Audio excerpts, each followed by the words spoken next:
I have a few skills. Our Protagonist has these stats at level 99. These are a good indicator of what a party member should specialize in, but they look a little low.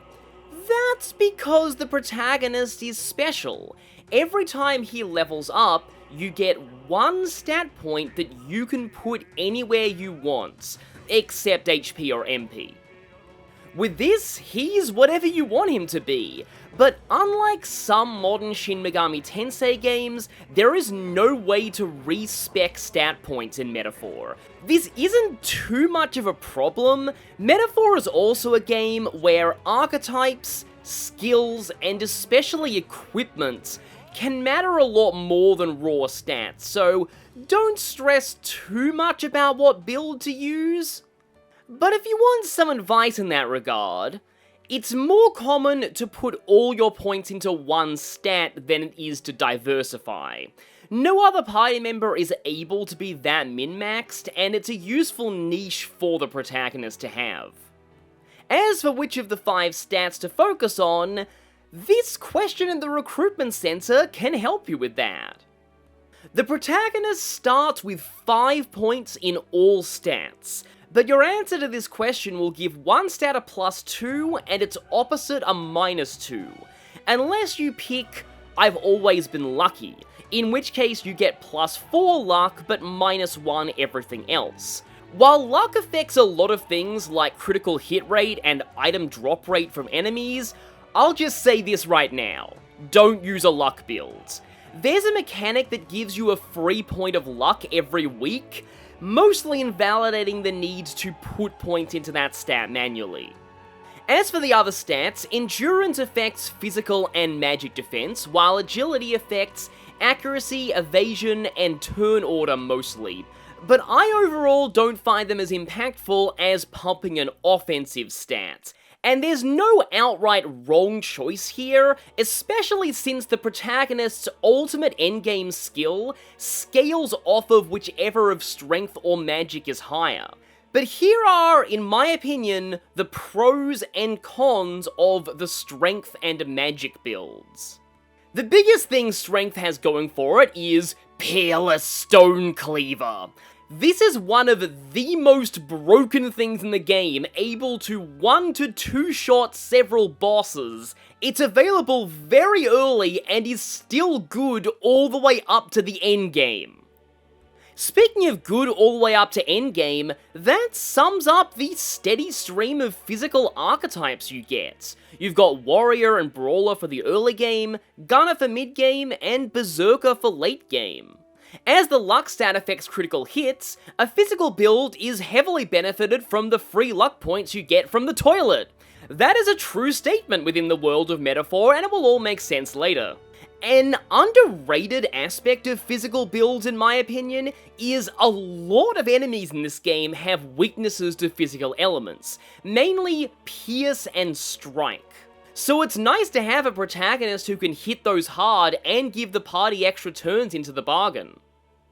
And if they don't, you can always use the Gunner archetype to make physical weaknesses.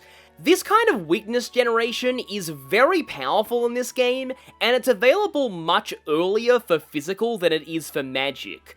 The downsides of going for a physical build, though, are mostly a lack of variety. Your early party members are very physically slanted, especially the first one, Strohl.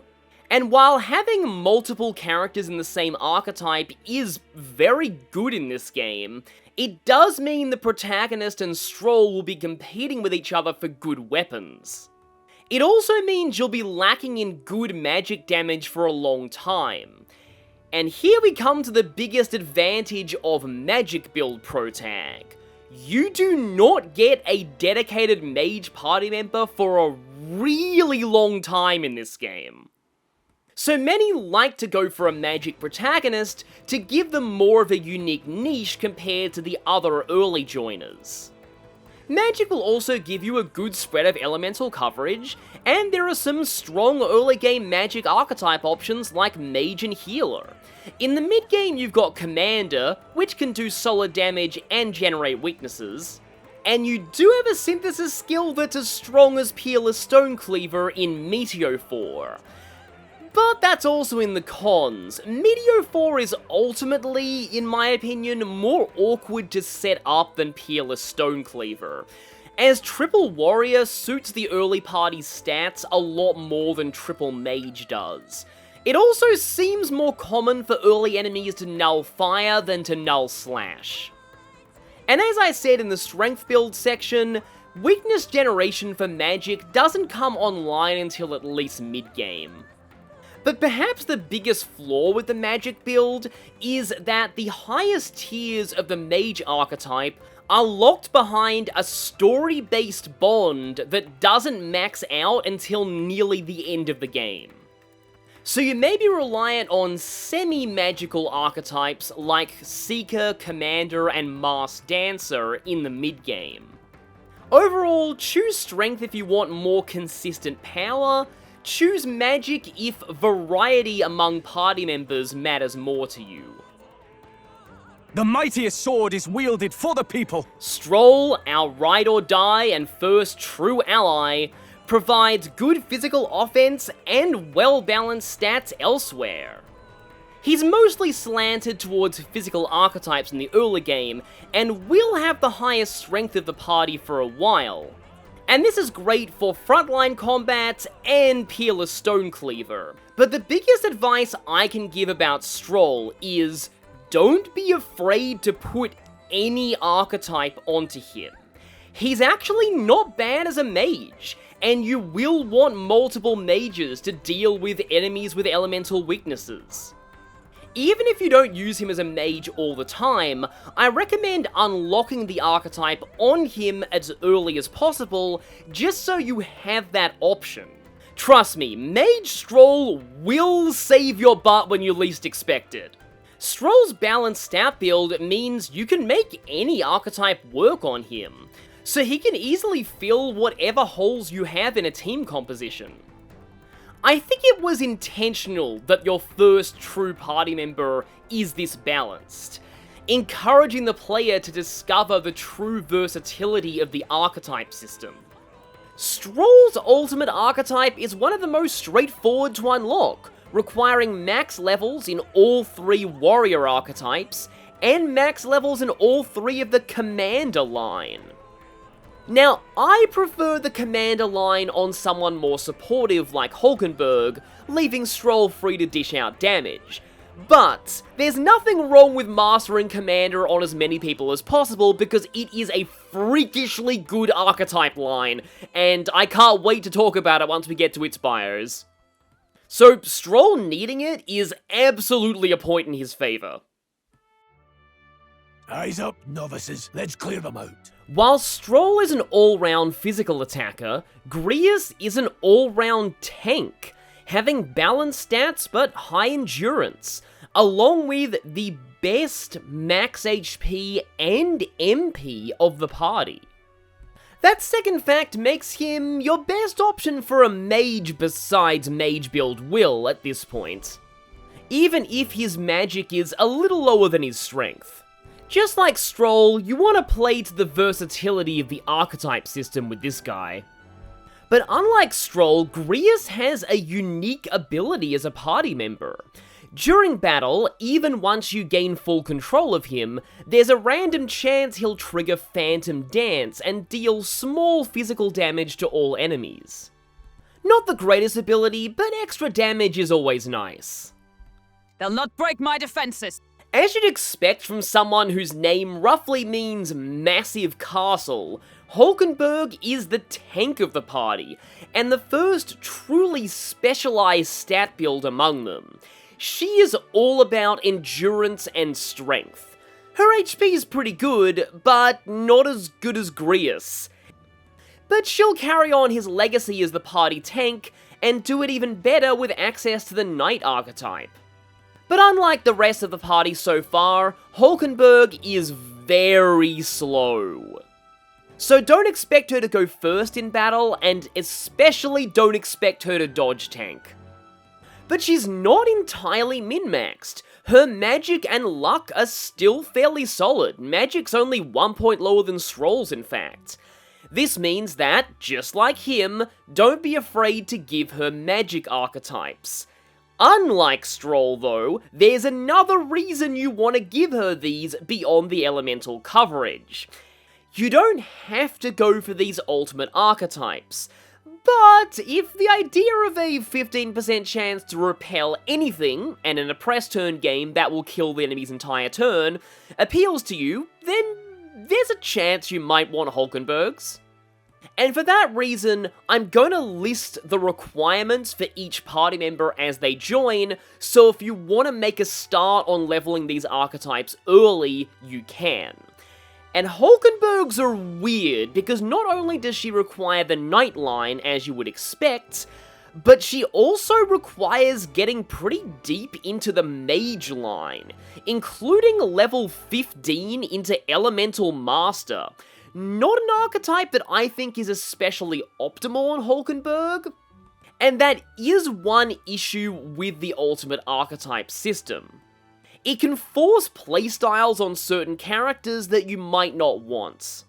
Though granted, this game does have ways of leveling archetypes without actually using them, which I'll be covering later. But as for archetypes not on this list that I think are good on Hulkenberg, Healer is great to make her a tank that also keeps you alive, and Commander will make her a tank that also buffs you. You could even go for the debuff archetype introduced later. Really any support skills are good to inherit onto Hulkenberg's Knight line. No matter what archetype she's in, Hulkenberg will fulfill her role as ultimate bodyguard. You think yourself equal to a Ujief's agility? Heismay, aka Furry Batman, no, that's really how his voice actor describes him, is a very interesting party member, having massive agility, pretty good luck, and not much else. Unless you're using an agility build wheel, Heismay will always go first. For this reason, he's a good fit for support archetypes, ones that use debuffs or weakness generation skills, the kind of thing you want going before your main attackers. But his damage output physically and magically is not very high. You could leverage his luck for crits, and I'd recommend going for Merchant for this. Another role Heismay can go for is dodge tanking. For this he benefits from going into Knight, which fits from a story standpoint, and inheriting Knight's Proclamation, drawing attacks towards him which he'll have a high chance of dodging. Though this build, in my opinion, doesn't really come online until you get better agility buffs and a certain accessory. But now let's talk about the elephant in the room, that gigantic box I put below the stats. Heismay has by far the most convoluted ultimate archetype to unlock. It technically only requires Ninja 20, Dragoon 15, and Tycoon 15, but actually getting to those 3 archetypes requires an enormous mess all over the rest of the archetype tree. What's frustrating is a lot of these aren't archetypes Heismay is particularly good at, like Mage, Seeker, or Magic Knight. And a few archetypes that, in my opinion, are good on Heismay, Faker and Masked Dancer, are not required, and this might hamstring you out of using him optimally. Your reward for going through all the trouble is a better steal skill and a passive that gets rid of all the enemy press turns when Heismay dodges. There is an accessory that has that same effect though, so the passive is more like saving an accessory slot. It's ultimately up to you to decide whether or not you want to go for Heismay's ultimate archetype, as it is a very big investment, and might hurt his usefulness up until you get it. But overall, take advantage of Heismay's speed and you won't go wrong. I've got just the dance for you. You might say it's to die for. Remember when I said the main benefit of Magic Build Will was you don't get a Magic party member for a really long time? Well, they're here now. Junah is by far the most specialized party member we've got so far. You can't run any archetype you want on her. She is all about magic. She has the best magic stat in the game, very good agility and luck, the second best MP stat, yeah, Grius still beats her in that, and some of the worst strength and endurance out there. In fact, her strength is so bad that it will be in single digits for the vast majority of your playtime. And while this does cut off essentially every physical archetype as an option for her, her starting archetype more than makes up for it in versatility. One thing to note about it, however, is that Masked Dancer is technically a second tier archetype, so Junah getting it for free without needing to study the prerequisites is a big advantage she has. And Masked Dancer is a great thing to have for free because it has stellar support abilities. And this is where I feel Junah's main weakness lies, and it's an unconventional one. So, Junah is the best in the party by far at magical offense. Here's the problem though. She's the only easy access to Masked Dancer you have. She's also the only access you have to the ultimate Masked Dancer, period. She also requires investing in Faker to get to the ultimate Masked Dancer, an archetype that's more about support than attacking.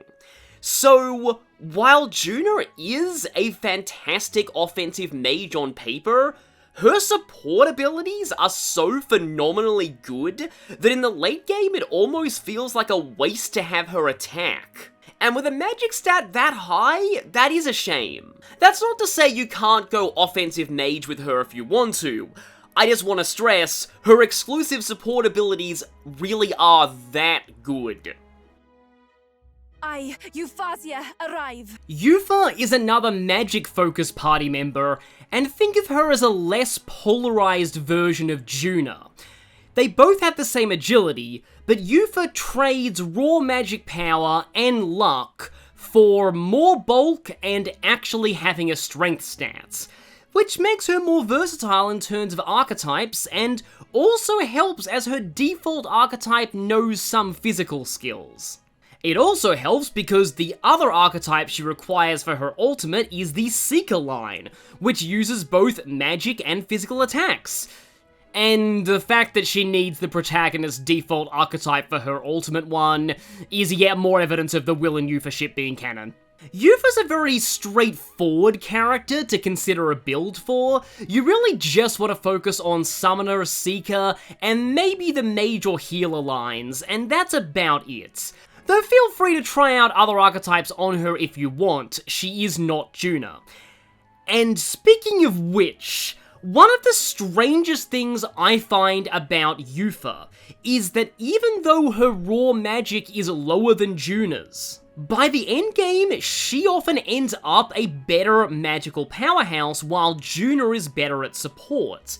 This is because summon magic is extremely strong, especially coming from Eupha's ultimate archetype, and you can make it even stronger by having Junah set up elemental weaknesses. It almost feels like their true roles are the opposite of what their stats imply. Stay insane in a fight? Not bloody likely. Basilio is the most physically polarized party member in the game. His magic is nearly non-existent, don't use him in any magic roles. His agility is decent, especially with the boost from physical archetypes, but his strengths mainly lie in strength and endurance. And HP, but it's still not as high as Grius's. He also requires a pretty simple set of archetypes to get his ultimate, the Berserker and Brawler lines. He doesn't actually need Warrior, though I'd recommend training him in it anyway, because a Peerless Stonecleaver coming from Basilio is still insane damage. From this point on, the distinction between Strohl and Basilio will be that Strohl is a lot more versatile, while Basilio hits much harder. Though by the very end of the game, Strohl will get a much stronger version of Slash boost from his ultimate archetype that Basilio never gets, so that will make up the damage when it comes to Peerless Stonecleaver. but there are many moments where you need 2 strong physical attackers. And in anything besides Slash, Basilio's damage output is second only to a physical build will.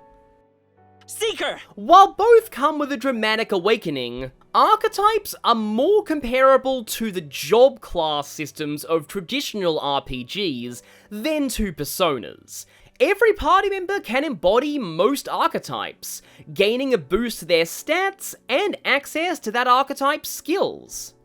Archetypes also level up, or rank up as it's referred to, as you win battles with them equipped. When you do, their stat bonus will increase and they'll learn new skills. The white stat bars show the stats the archetype has at base, while the green ones show the stats at rank 20.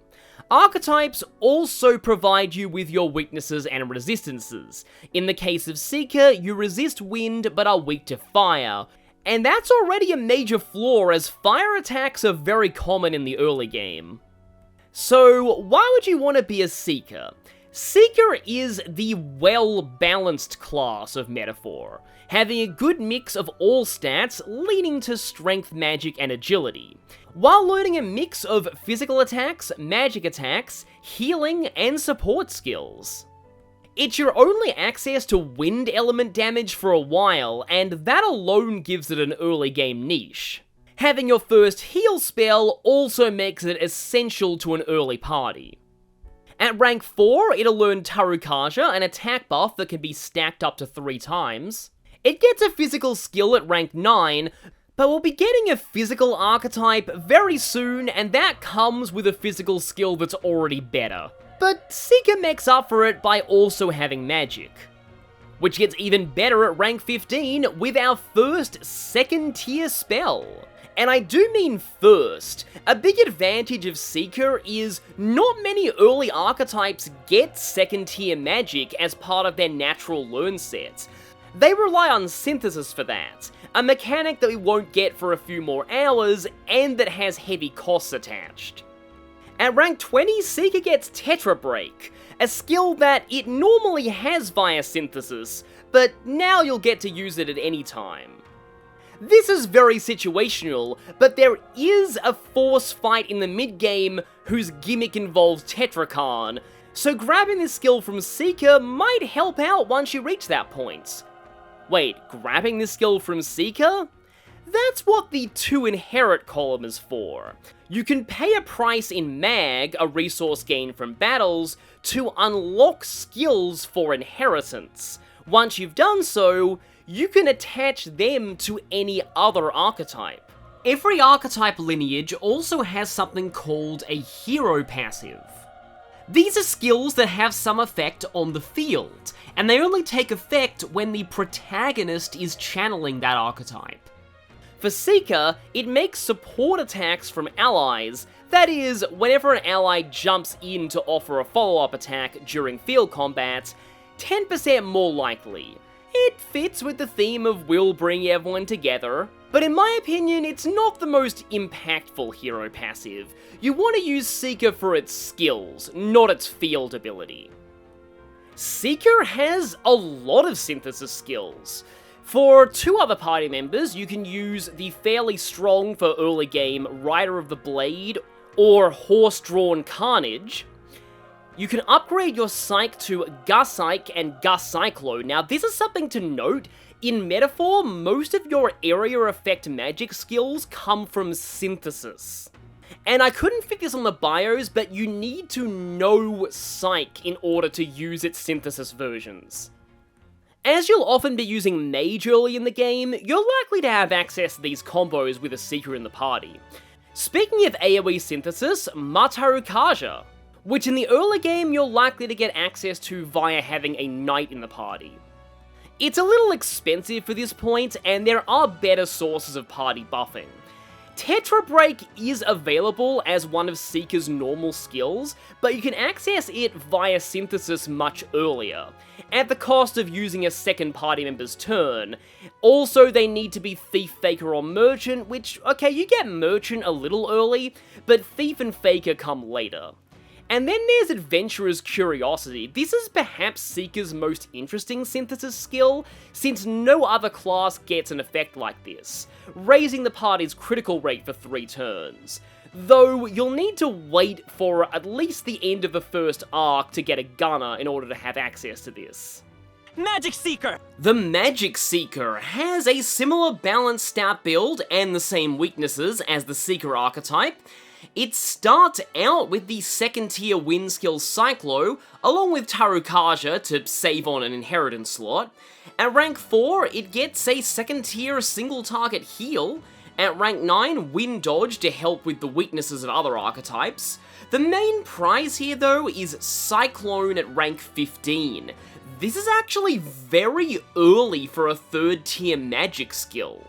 And at rank 20, it gets Vitalgia, which buffs the attack and defense of one ally by 2 stages. This is often more useful than Heat Riser. You can always have someone else buff agility. Magic Seeker is required for the 3rd form of the Seeker lineage, but also notably for the 2nd tier of the Summoner lineage. Magic Seeker has some interesting new synthesis skills. Fireblade Rider is a nice physical fire skill, meaning it can crits. Now, Horse-Drawn Carnage is kind of weird. I put an asterisk here because its power is higher than that of the Seeker version of this skill. Why? Because it's actually a different skill. These two have different names in Japanese, and I'm not sure why the translation called them the same thing. You also have Gus Cyclo and Gus Cyclone, AoE versions of medium and heavy wind damage, along with Heat Riser as a synthesis skill. Now, eventually we'll be getting a synthesis skill that applies Heat Riser to the whole party, but until then, this can be sort of nice for all stat buffing. We also have Tetra Break, again useful for one specific fight in the main story, and Adventurer's Curiosity, just like the Seeker archetype, useful if you're going for a physical heavy party. And now we have access to the Gunner archetype to make this more usable. Soul Hacker! A bit of a missed opportunity by Atlas not giving Soul Hacker revival skills, but anyway, Soul Hacker has balanced stats and now resists Dark, but its main gimmick is some very unique wind skills. Its first one, Void Wave, also debuffs the enemy's attack. Seeker's Gale is an all-targeting wind attack that recovers MP for every hit. Now, it itself costs 42 MP, so against single targets, it's not going to make back its cost. But if you use it in a group, it will definitely give itself a discount, or maybe even pay for itself, depending on how many there are. It also gets a full healing skill. Well, the game says it's a full heal, actually it's a 350 power healing attack, but that's usually going to be a full heal. We now have access to Adventurer's Curiosity without needing to use Synthesis. Seeker's Flame gives it more elemental variety than just wind. This one also recovers MP every hit. And you get Heat Riser without needing Synthesis. And its final skill is Emerald Vortex, a very strong wind attack that ignores resistances. For Synthesis, Seeker has finally attained the peak of horsemanship in the Winning Horse skill. Soulblade Rider is a physical almighty attack to all enemies, pretty cheap for how strong it is, and being physical, it can crit, which combos well with Adventurer's Curiosity. You also have Tetra Break, which you now should have access to without Synthesis, so I'm not sure why this is a thing, and Cyclone Slasher for... this is a wind attack that is as powerful as Peerless Stonecleaver. It's the wind counterpart of Meteo 4 and Skyfall Bolt. I've left Trial of the Seeker for last because it's the most interesting. It's an almighty version of the skills that recover MP on hit, but this skill has another effect programmed in. It deals 1.5 times damage to enemies with anxiety. Except enemies never get anxiety in this game, so you'll never see this effect. Still, it's kind of thematic, and I wish this was possible to utilize. Warrior! With Strohl comes the Warrior archetype, our first truly specialized one. So specialized, it gives a penalty to your magic, but that won't matter unless you inherit magic skills onto it for some reason. At max rank, it gives a sizable bonus to strength and endurance, while giving solid agility and luck. Its hero passive is Barge Past, which prevents you from being enemy advantaged while hit in the field, but what the game doesn't tell you is this only works while you're in an attack animation. Think of it like having super armor in a fighting game. But this is better than you'd think because Warrior's field animations are very slow, and being enemy advantage on hard mode is often a death sentence, especially in the dungeon we're about to play. So if you're going for a physical build protagonist, I'd recommend unlocking this ASAP, but mainly for its damage output. Its default skill, Diagonal Slash, is stronger than Seeker's physical skill, and Heat Up is our first one of these same lineage passives. The more warriors you have in the party, the bigger a percentage increase you get to physical damage, making doubling up on archetypes incredibly lucrative if, again, you have physical build will. An important thing to note about these skills is they go based off the same archetype lineage, so Warrior's higher tier archetypes will still count towards this, but if you inherit Heat Up onto Seeker, it will work based on the amount of Seeker lineage in the party, not Warrior. Though its effect is the same, so don't put this on an all-mage party. But these skills do stack if multiple party members have the same one. For Slicer, I've divided its power by the max number of hits to give an approximate power per hit. This means that if it only hits twice, it's slightly stronger than Diagonal Slash, but it does cost over double MP. Oh right, physical skills use MP in this game, not HP like some Atlas games. Slicer's cost is more worth it if you get the max number of hits in, and that can be influenced by your agility and luck stats, but only slightly. At base, the odds of 2 hits, 3 hits, and 4 hits are all 1 in 3. So 2 times out of 3, it's significantly better than Diagonal Slash. At rank 13, there's the interesting skill Critical Strike. It always gives a critical hit, at the cost of about half the hit rate of a normal attack. And remember, you'll lose 2 press turns if you miss. And there are only 2 ways to guarantee an attack hits in this game: inflicting the target with sleep, or using the rare accuracy charge effect from food. Probably not worth it. What is very worth it is Slash Boost at rank 20, boosting slash damage by 20%. Now, this is stupidly expensive to inherit to other archetypes, and for very good reason. Because guess what happens to be slash element? Peerless Stonecleaver is the most broken thing in this game. Yeah, I said it. It does require a party of 3 warriors, and 22 MP from all 3 of them is a steep cost this early in the game.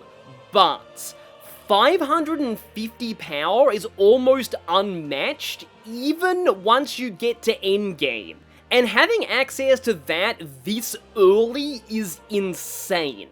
If there's a fight that you just want to say no to, put everyone in Warrior and use Peerless Stonecleaver. It's hilarious that this skill's secondary effect of giving you an extra press turn if it kills something is almost never used because the battle is often over after you use it. But Bamboo Splitter is a cheaper alternative that also gives a press turn on kill that only requires 2 people. One of them in Warrior and the other in either Warrior, Brawler, or Berserker. Brawler we get access to quite soon. And if you have a Knight, Healer, or Commander, you can use Round Slash, which is one of your earliest area effect slash attacks. It's pretty weak though. But if you're using Warrior for Synthesis, it's not the skill you're here for. So, for your first physical class, this is really good. Swordmaster! The important thing to know about higher tier archetypes is that they don't automatically have the same skills as their lower tiers. You'll need to use inheritance slots for those. What they do get is higher base stats, but the same stat gains while growing, resulting in slightly higher stats overall, along with occasionally having synthesis skills from earlier tiers as regular skills, as is the case with Swordmaster having Round Slash at rank 1. Exact same skill as the synthesis version, it's just, well, not synthesis. At rank 3 it gets Slash Dodge, a decent skill though expensive to inherit, Rising Slash at rank 8, and Raging Edge at rank 12, both of them being all-target slash attacks, one of them more powerful and more expensive. The theme with this archetype is area attacks. Not great if you've got something that repels slash, but otherwise good for sweeping out hordes of enemies. And at rank 20, you get the very interesting passive Martial Law, which boosts the power of basic attacks by 50%. These scale directly off of your weapon's attack power, and with a strong enough weapon, you can actually do some pretty good damage without needing to spend MP. It is very expensive to inherit though.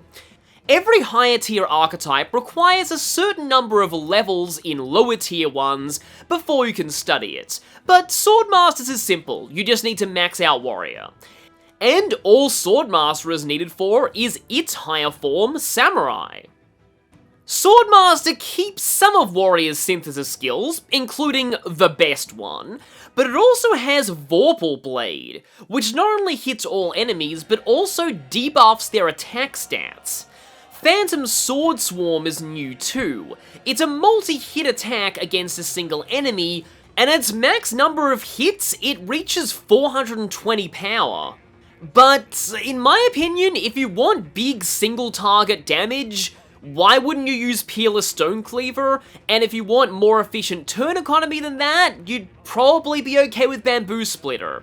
Phantom Sword Swarm looks cool, but it's not what you want to use on Warrior class synthesis. That's, well, you know the drill. Samurai! This has excellent strength and endurance and gives you even more strength for mastering it, but it doesn't change its elemental affinities from its earlier forms. This archetype is a bit more focused on passives than the earlier Warrior ones. Its only non-synthesis attacking skills being Giant Slice for a semi-strong single-target slash attack, and Thunderblade for a physical electric attack to all enemies. Now, electric is the most commonly resisted element in the game thanks to most skeletons nulling it, but things weak to it often show up in groups, and for that this is great. But now for its passives and buffs. Attack Lore is Auto Tarukaja.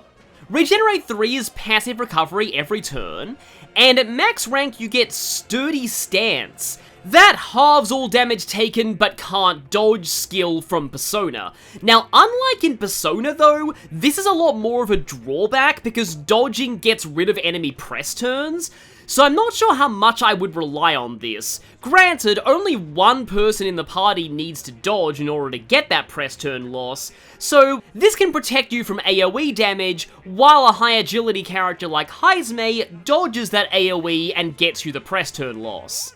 Samurai also has 2 buffs, the confusingly named if you played Shin Megami Tensei Concentrate, which does not multiply your next magic attack, but instead maxes out your stacks of attack buffs, while Unwavering Blade maxes out your agility buffs. Both of these have the downside of only being castable on yourself.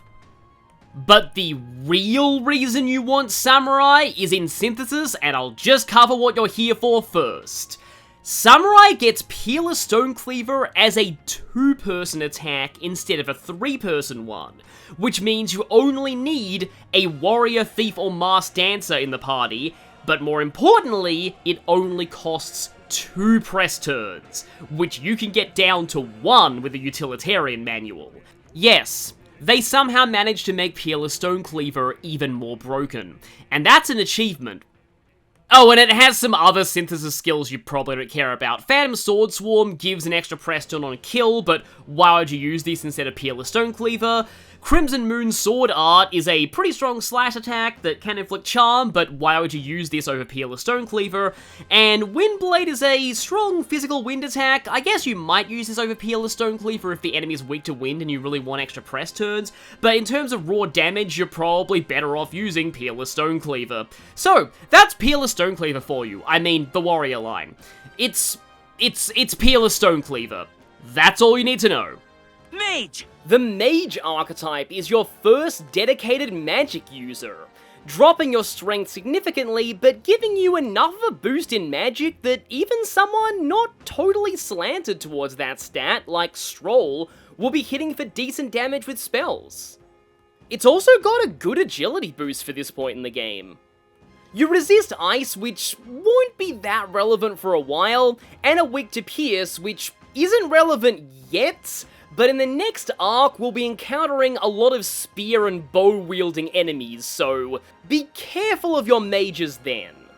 But the Mage archetype is a vital one for two reasons. It's your main access to elemental coverage besides wind in the early game, but perhaps more importantly is its hero passive. When Will kills enemies on the field as a mage, everybody in the party recovers 1 MP. That might not sound like much, but most dungeons have early rooms full of weak, overworld killable enemies. If you run through them, kill everything with Mage, warp to a save point to respawn the enemies, and repeat, you essentially have unlimited MP.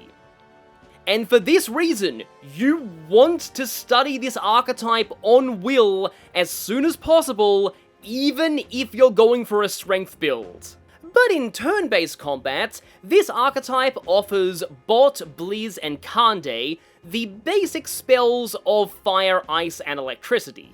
All of them being cheap and dealing good damage against early enemies weak to them, often one-shotting them even on hard. Speaking of cheap, they're not expensive to inherit to other archetypes too, though I'd rather inherit Psych onto Mage for better magical damage along with coverage. You will need to stick with Mage until rank 6 to unlock all your elements though, which can be a little prohibitive, but nothing in the Nord Mines is weak to Kande anyway, so rank 2 for Blizz is as far as you need to go for now. And I do say need, because you really want ice here. At higher ranks, you get a passive plus 15% MP, saving you a few hero passive recharge sessions, and Magic Circle, the mage's equivalent of Warrior's Heat Up passive. It's also important to note that gigantic requirement box. Mage is needed for a lot of advanced archetypes, not just the higher tier magic users, but also the Knight line, meaning your party's tanks have to invest in Mage. Mage's synthesis skills consist mostly of upgrades to their Fire, Ice, and Lightning, both to turn them into area attacks and their second tier single target versions. Which, given that many early enemies weak to magic get one-shotted by it, these are overkill now, but might be more useful in the second arc. The area effect versions are more useful early on, and are easy to access via a second mage. But the other notable mage synthesis is Meteophore, the magical equivalent of Peerless Stonecleaver, and the only thing to equal it in power for a very long time. In the early game, it requires a party of at least 2 mages, and the third being either a seeker, mage, or healer. Which is certainly achievable, but it means locking your party into full magic. And I also find more things resist fire early on than they resist slash. Still, this is a devastatingly powerful spell, and with a magic build Will, it can potentially speedrun boss fights.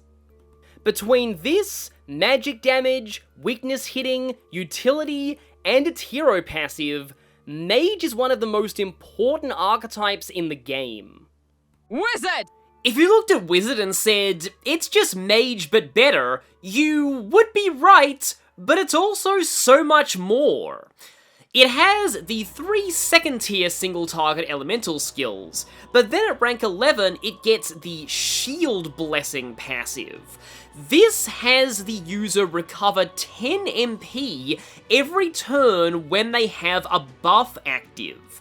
And that's not a hard requirement to fulfill, because Wizard unlocks right before the buff-focused Commander archetype becomes available. And at rank 20, you get another passive, Arcane Unity. As you've seen so far, Synthesis skills are extremely good, and so anything that buffs them with 10% more damage has to be amazing. It also raises the base accuracy of all Synthesis skills, except Fortune slots. Wizards can't solve your gambling problems, sorry. But this accuracy boost seems good unless you know that the majority of skills in this game have a base accuracy between 95 and 99. Still, although it costs 12,000 mag, it is very worth inheriting this. Though raising Mage and Wizard to rank 20 on a Peerless Stonecleaver user might be difficult. Better save up those Heroes' Leaves of Light. But as for Wizard's own Synthesis repertoire, it's very similar to Mage, expanding all your elemental attacks to multi-target, or upgrading them to the next tier of single targets. You also get Skyfall Bolt, the electric equivalent of Meteophore, though far less enemies are weak to this. And yes, you will have to switch back to the lower tier Mage to use Meteophore. Plus, you've got Makara Break when you need it. Overall, Wizard, like I said, it's Mage but better, but it's also got some fantastic passives. Elemental Master! Elemental Master is the pinnacle of the Mage archetype, in theory. In practice, the most notable thing about it is its final 2 passives. Magic Link to halve the MP cost of Synthesis, always useful as Synthesis is usually your strongest form of damage, and Magic Boost to boost magic damage by 15%. It also resists Fire, Ice, Elec, and Wind all in one archetype. But its elemental skills, while they seem like the highest tier of this kind of damage, in practice, Soul Hacker, General, Mass Dancer, and Summoner all outclass it in magical damage at this point. If you could unlock this archetype much earlier, it would likely be a lot more useful, but with it being plot-locked until the start of the final deadline, it's hard not to be let down. I guess the one bright side is you're guaranteed to have this even if you've been neglecting bonds. For Synthesis, we have area versions of the 3rd tier skills, Makara Break, which is pretty nice. We also get both Meteophore and Skyfall Bolt. Whereas the ultimate ice synthesis, you may ask, that's somewhere else.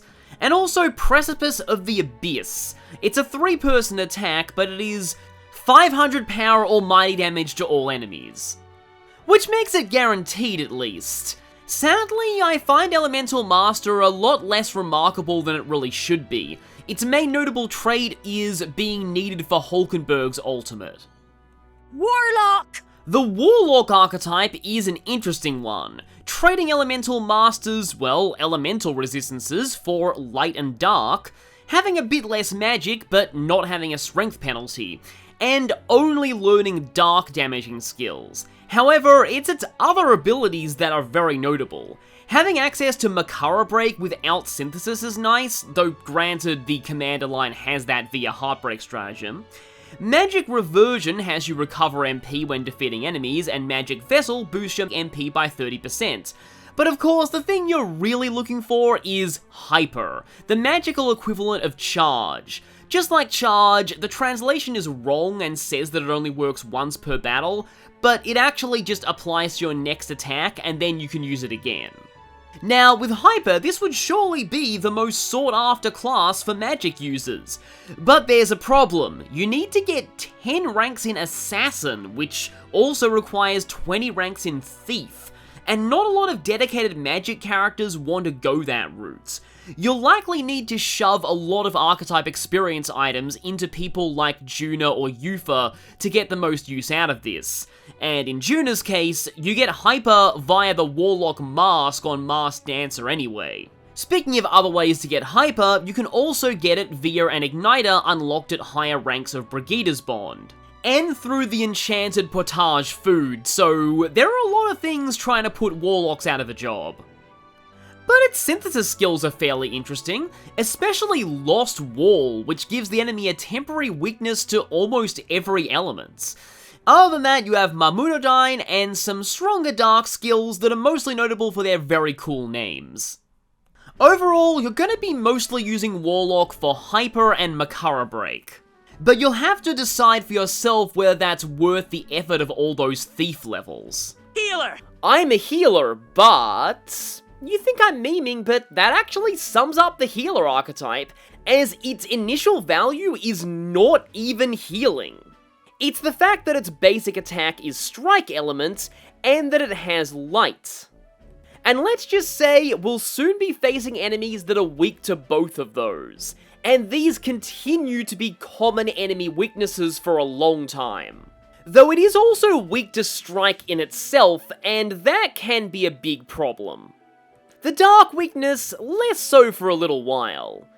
Also notable, its magic is a little higher than Mage at max level. And that will be a theme even for the higher tier healer archetypes. But once you hit rank 3, it can actually start healing with our first party healing skill. Now this I prefer to inherit onto other archetypes than actually keep on healer, as its stats ironically make it more suited to attacking. We get status curing at rank 5, light dodge at rank 9, though only 2 archetype trees have light weaknesses. Dekunda to remove debuffs from the party at rank 13 is nice, especially for inheritance, and its inheritance cost isn't that expensive, relatively speaking. And at rank 20, you get Healer's Insight. This gives you HP regeneration based on the number of the same lineage in the party. Why doesn't this buff the power of your healing skills? Well, that's because healing actually scales off of your weapon attack in the same way that magic damage does, and so a later archetype that buffs weapon attack is also the healing buff effect. And if you've played this game before and know which archetype I'm talking about, it is hilarious that it works that way. But for now, remember to keep your weapons updated on this archetype, because it affects more than your strike damage. Healer's hero passive recovers 10% of the party's HP whenever a support attack lands in field combat. Overall, not as useful as the MP recovery from Mage. Speaking of which, one of the biggest weaknesses of the healer archetype is that it is not required for anybody's ultimate archetype. What this means is, nobody will ever pick up healer as a side effect of trying to get their ultimate archetype, which means you need a very good reason to study this on any character. And in my opinion, there are 3. Being really good at killing undead, inheriting AoE healing and status cures to other archetypes, and the 3rd tier of healer, Saviour, having some of the highest stats of any archetype. If those 3 things are appealing, then healer is for you. With healer's synthesis skills, they expand Hummer to be AoE, very useful in the Grand Cathedral dungeon with all the undead, and it can give you 2nd tier party healing, which in my opinion is probably overkill early on. Then there's the very unique magical injection, which raises a barrier on all allies that nulls 1 ailment attack. I find not enough enemies use ailment attacks to make this useful, but it could come in clutch sometimes. Cleric! Cleric has very high stats for how early you can get it, and its level up learn set continues the healing and light theme of the healer. You get Hummer on, a stronger light skill, Medica, stronger multi-target healing, both half and full revival. You'd think you'd need to get to the 3rd tier healer to get Summoner Calm, but no. And the very interesting Raidine skill, which gives 10% HP regeneration for 3 turns. Not a buff I use often, but maybe it could help in some fights. You also have Godly Blessing, a passive that multiplies the effects of healing by 1.5, Remember the name of this skill though. Because Cleric has a synthesis skill with exactly the same name but a totally different effect. It revives all allies with full HP. Just like with Magic Seeker, this is a case of them mixing things up in the translation.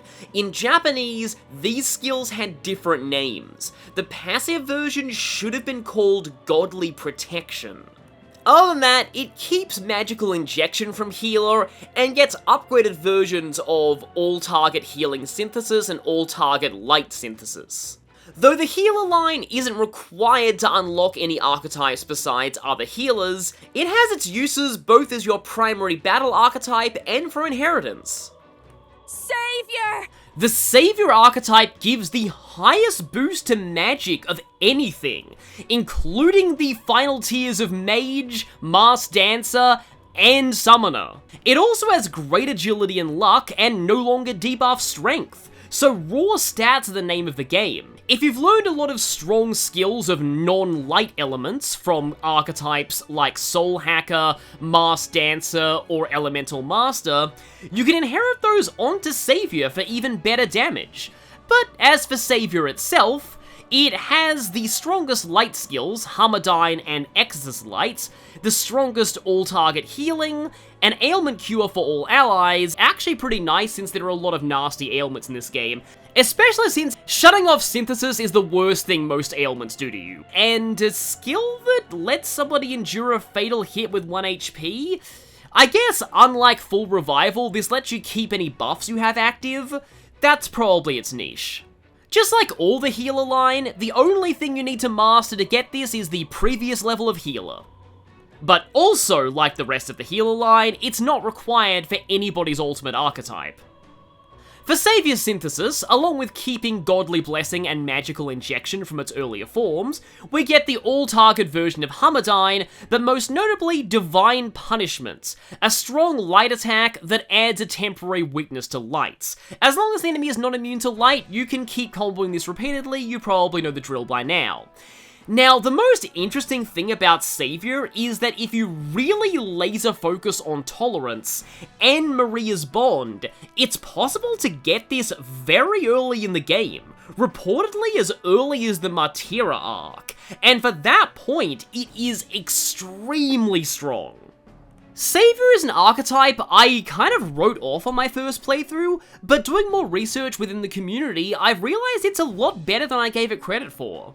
Knight! The Knight archetype is, as you'd expect, the game's tank class, and on the higher difficulties, or if you're new to the game, you will most certainly want one. It's the first archetype we've got so far to have a physical resistance, at the cost of its heavy armor conducting electricity. Its main stat boost is Endurance, and just like Mage's magic buff is enough to make anyone an at least serviceable caster, this makes even the flimsiest of party members serviceable tanks, while making Hulkenberg even better at that job. But its strength boost is mediocre for a physical class, though it has an equal boost to magic. But with its agility and luck, don't expect many dodges or criticals. The hero passive is a roughly 1/3 chance to reflect enemy attacks in field combat. Unlike Warrior, this can trigger even if you aren't attacking. Being a chance-based effect, I wouldn't use this on Will for its hero passive. But you might want to use it if you're going for a tanky build, because at the start it gets Knight's Proclamation, drawing the enemy's attention for 1 turn. Now, something that might not be obvious about this, always use this from the back row. The attack will still be drawn to you and you'll take less damage. Noble Resolve halves damage taken when ambushed, which is an actually useful skill since enemy ambushes are not bugged like yours are. First Aid at rank 4 is interesting. It's a weak heal only usable from the menu, in other words outside of combat, but it's very cheap in terms of MP. In fact, combine it with the Mage's hero passive, and you can easily get your party topped up on both HP and MP. Ironclad Bond is another of those same lineage resonance abilities, and though it goes up to a 50% damage reduction, that's a party of 4 knights, which I would say is overkill. Remember that these skills do count yourself though. You'll always get at least the 10%. At rank 12 you get Guard Lore, which is this game's equivalent of Auto Rakukaja. The buff will wear off in 3 turns, but a lot of regular battles won't last that long anyway, and this makes Knight's Proclamation even better. And at rank 20, you get an actual damaging move. Yeah, if you want attacking skills on Knight, you'll need to inherit them from other archetypes. Shield Arts is a fairly strong strike attack for its cost, and it's an agility debuff. The Knight archetype is required not just for its own higher tier classes, but also for the very strong physical attacker Berserker, making it worth it for that alone. And also Dragoon. Let's take my mind off that with synthesis skills. All of Knight's synthesis skills only require one other party member. Jump Thrust is fairly strong but also debuffs defense. Hammer of Justice is our first weakness adding skill. These are incredibly good. Temporary weaknesses override any resistance or immunity the enemy would have in that element, and last until you exploit them once. But you can always set them up again, and Hammer of Justice being a pierce attack that creates a pierce weakness makes it one of these skills that, as I like to say, combos into itself. With enough MP, enough available turns, and a Brawler in the party, which is an archetype we'll be getting very soon, you can get endless weakness hits on the same enemy. An important thing to note about weakness generation skills is the weakness they create always has a damage multiplier of 1.5 times, overriding any higher multipliers on that element. This isn't relevant in the majority of cases, but there's one major boss fight where it is, so keep that in mind. Protect Guard is a weird synthesis skill. I don't know if 2 press turns is enough to only give one party member a barrier, and it's not even a reflect barrier like Tetrakarn. Magic Guard is better in my mind, as it covers more elements and protects an entire row, but it's also a lot more expensive. You'll also need a more magically slanted party, which you'll probably have if you've got a magic build will. Overall, Knight's synthesis skills aren't the greatest in the world, but Hammer of Justice being your first weakness generator is great. Magic Knight! Our first mixed archetype, I guess, at least the first one I'm unlocking. Magic Knight is the reason Hulkenberg needs to train in the Mage line, requiring not just maxed out Knight, but also rank 10 in Mage. What do you get out of this? Well, it has slightly higher magic than the base Knight, and starts out with Rakukaja, so it can buff the rest of the party's defense, not just its own. All Knight variants also have Knight's Proclamation or better as a starting skill, so you don't need to use Inheritance for that. At rank 5, you get Mediline. It's double the healing power of Medi, but it affects only one row rather than the whole party. But if you've got everyone in a single row, it's the same difference. At rank 9, you get one of the rare actually attacking skills on the Knight line in Heavy Rush. At rank 12, you get Dark Dodge, so the Knight and Healer lines kind of feed into each other. And at rank 20, Tetrakarn. Now, while this is expensive and only single target, a repelled attack will consume the enemy's entire turn, which is even more valuable on hard mode since enemies have an extra icon. It takes a long time to get and it's expensive to inherit, but I do think this skill is worth it. Magic Knight has a lot of the same synthesis skills as the base Knight, but Jump Thrust has been upgraded to Elite Thrust, while adding the new Marakukaja and Magic Knight's Hammer synthesis skills. The latter is another weakness generation ability, though you might not have much chance to use it, as electricity is one of the most commonly nullified elements in the game, and you can't generate the weakness if the skill doesn't connect to begin with. Despite the somewhat counterintuitive combination of archetypes to unlock it, Magic Knight has some things going for it. Paladin! The first branched promotion of the Knight line is the Paladin, gaining a resistance to light and a focus more on defense and healing. Knight's Proclamation has upgraded to Holy Knight's Proclamation. Not only do you draw enemy attacks, but you also guard at the same time, preventing enemies from exploiting your weakness. At rank 2, Paladins get Knight's Defense, raising defense to maximum stages, but it can only be used on yourself. You also get Protect Guard, you'd normally need to use Synthesis for this in the lower forms of the Knight line, and the most interesting skill here, Counter. A 15% chance to repel slash, strike, or pierce attacks. Now you might notice this one is expensive to inherit, and it's for very good reason. Unlike in Persona, where Counter will just do the damage back to the enemy and protect you from damage, this counts as a repelled attack for the purposes of press turns, which means the enemy loses their entire turn if this activates. So 15% is not super reliable, but it's still something a lot of people like to have in their party just because it's so disruptive. You get Emergency Aid, an upgraded version of First Aid at rank 13. At rank 18, you get a more usable in battle heal in Holy Knight's Works that also cures debuffs.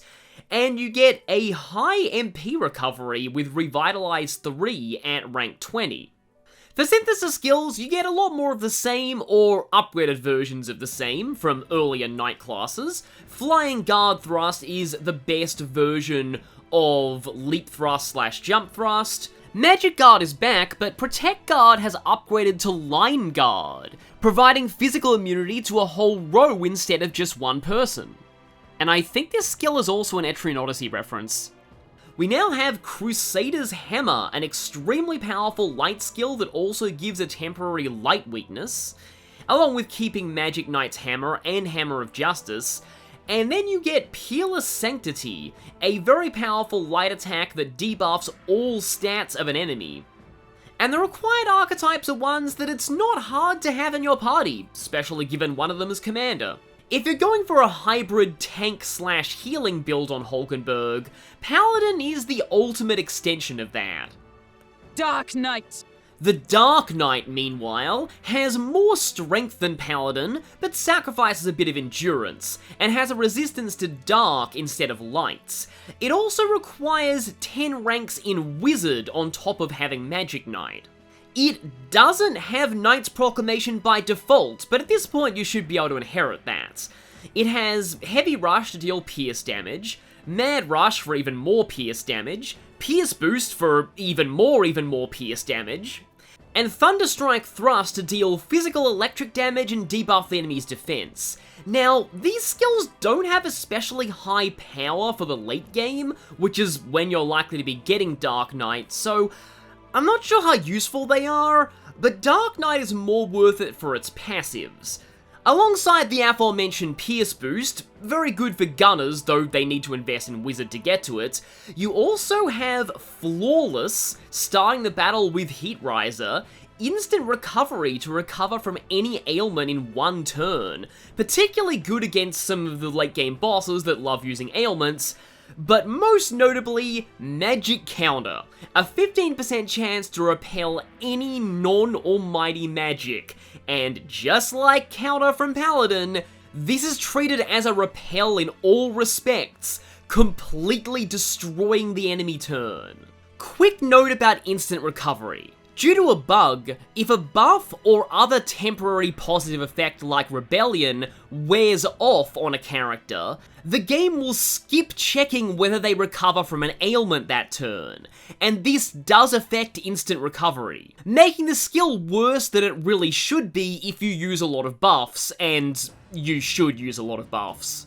Dark Knight only has 3 synthesis skills, Flying Guard Thrust it shares with Paladin. Peerless Shadow is the counterpart to Paladin's Peerless Sanctity, exact same effect but dark element instead of light. And Blackguard's Hammer is the dark counterpart to Crusader's Hammer. Note that both those skills deal physical elemental damage, unlike a certain Dragoon. Paladin and Dark Knight each have their own assets. I personally prefer being a Paladin, but inheriting some of the skills from Dark Knight. They're most notable for the fact that Hulkenberg has to go through both of them to get her ultimate archetype. which let's just say combines both their strengths. Merchant! As Chugga would say, merchants defeat the enemy with the power of capitalism! They're primarily a support archetype, including their hero passive, which gives you 15 times Will's level money every time you defeat an enemy in field combat. Think of this as the money equivalent of Mage's hero passive. I've heard a lot of players swear by this as a great way to grind money in the early game. That's not my playstyle, but it might work for you. But at rank 2, they get a support ability that people besides Will can use. Lucky Find adds 20% to the chance of an enemy dropping their common drop. The person with this skill doesn't need to defeat the enemy, they just have to be in the party. But also note this means that multiple instances of Lucky Find across the party don't stack. At rank 5, they get Trader's Summit to boost the effect of items based on the number of the same lineage in the party, and Metaphor has some very powerful items. At rank 9, they kind of mitigate their fire weakness with Fire Dodge, but let's step away from support and talk about their rank 1 ability. This is a 100 power physical almighty attack with a 35% base critical rate. Not only is it a strong early game attack, it's also the best way to get press turns against things with no weaknesses. The problem is, it costs 500 money every use, but with the hero passive, you should easily be able to afford this. Gold Attack also has an additional effect against a certain type of enemy you'll start seeing in the second arc, so you'll want at least one merchant in your party for that. And speaking of affording things, at rank 20 you unlock the Debt Collection ability. It's very expensive in terms of MP, making it a bit prohibitive early on, but it steals mag from the enemy, equal to the square root of your level times the archetype inheriting this skill's rank, times 10. Now an important note with this ability, this doesn't give you the mag immediately, it adds it to the end of battle bonus. This means you have to win the fight in order to keep it, and running doesn't count as winning. Against most enemies, this isn't a particularly good skill. But then, there are Elementers. So, us running doesn't count as a victory, but if the enemy runs, that counts as a win for you. And because a running Elementer will never attack you, it will also count as an unscathed triumph. And because Debt Collection adds to the end of battle results, even better, an Elementer running away will not despawn it from the dungeon. What this means is, you can rock up to an Elementer, have a whole party of rank 20 merchants, use Debt Collection with all of them, let the Elementer run, bask in your wealth of mag, and then come back and extort the Elementer again. By the late game, when MP and MP healing items get more plentiful, you can essentially grind infinite mag with this method. With that and Gold Attack, the Merchant archetype is worth using even with its many weaknesses and awkward stat build. Merchant only has 2 synthesis skills, and I'll cover its arguably more useful one first. All Reset removes all beneficial effects from all enemies. It's fairly expensive at this point, and you'll need a second merchant to use it in the early game, as Thief and Faker don't come till later. Then there's Fortune slots. With a Brawler in the party, you can deal out a high-power physical almighty attack that costs money instead of MP, and always crits. Great, right? Well, it also has bad accuracy.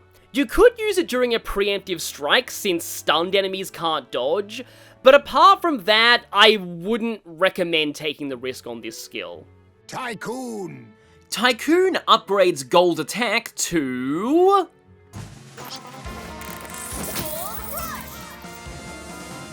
double the power for 5 times the price. This late in the game, you should be able to afford it. But every other skill it gets is a passive, and they're very good passives at that. You retain Lucky Find from Merchant, so no need to inherit that, but you also get Luckier Find, which adds 20% to the enemy's rare drop rates. Remember that drop rates for common and rare drops are separate, and the rare drop is the item that you can steal. But extra odds of rare drops in general is still appreciated. You also get Item Connoisseur, doubling the effects of items. A fantastic ability as it lets you get cheap full party healing out of otherwise mid-tier party heal food, while massively boosting the MP recovery of Sweeter Than Poison and Cursed Love Ballad. And then you have the final two passives. One doubles your crit rate, while the other boosts almighty damage by 20%. And you happen to get access to Tycoon right after you get the Protagonist ultimate archetype, which greatly benefits from both these skills. The Merchant's ultimate weapon is even tied to the Protagonist archetype unlock percentage, they knew. But it's not just him. Any physical attacker appreciates critical trade, while Summoner really appreciates almighty boost. You'll need to train in Commander to unlock Tycoon for these passives, but Commander itself is amazing, so that's not a downside.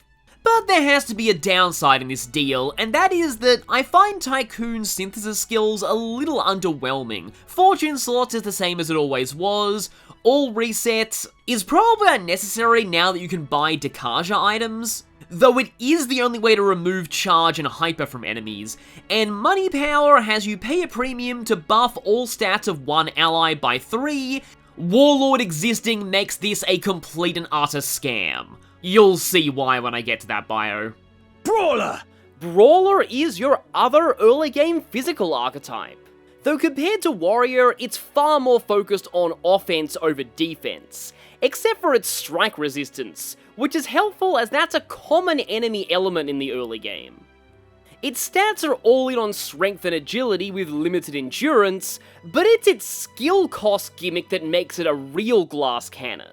Most of its physical abilities cost HP instead of MP, percentages of your max HP just like in Persona. This is great, especially in the Grand Cathedral, where a lot of the undead are weak to strike, and you might want to conserve your MP in a long dungeon run. The downside is, the more you use these skills, the closer you get to death. And there's another downside too with its first skill, Perfect Punch, as this one scales off your current HP over your max HP.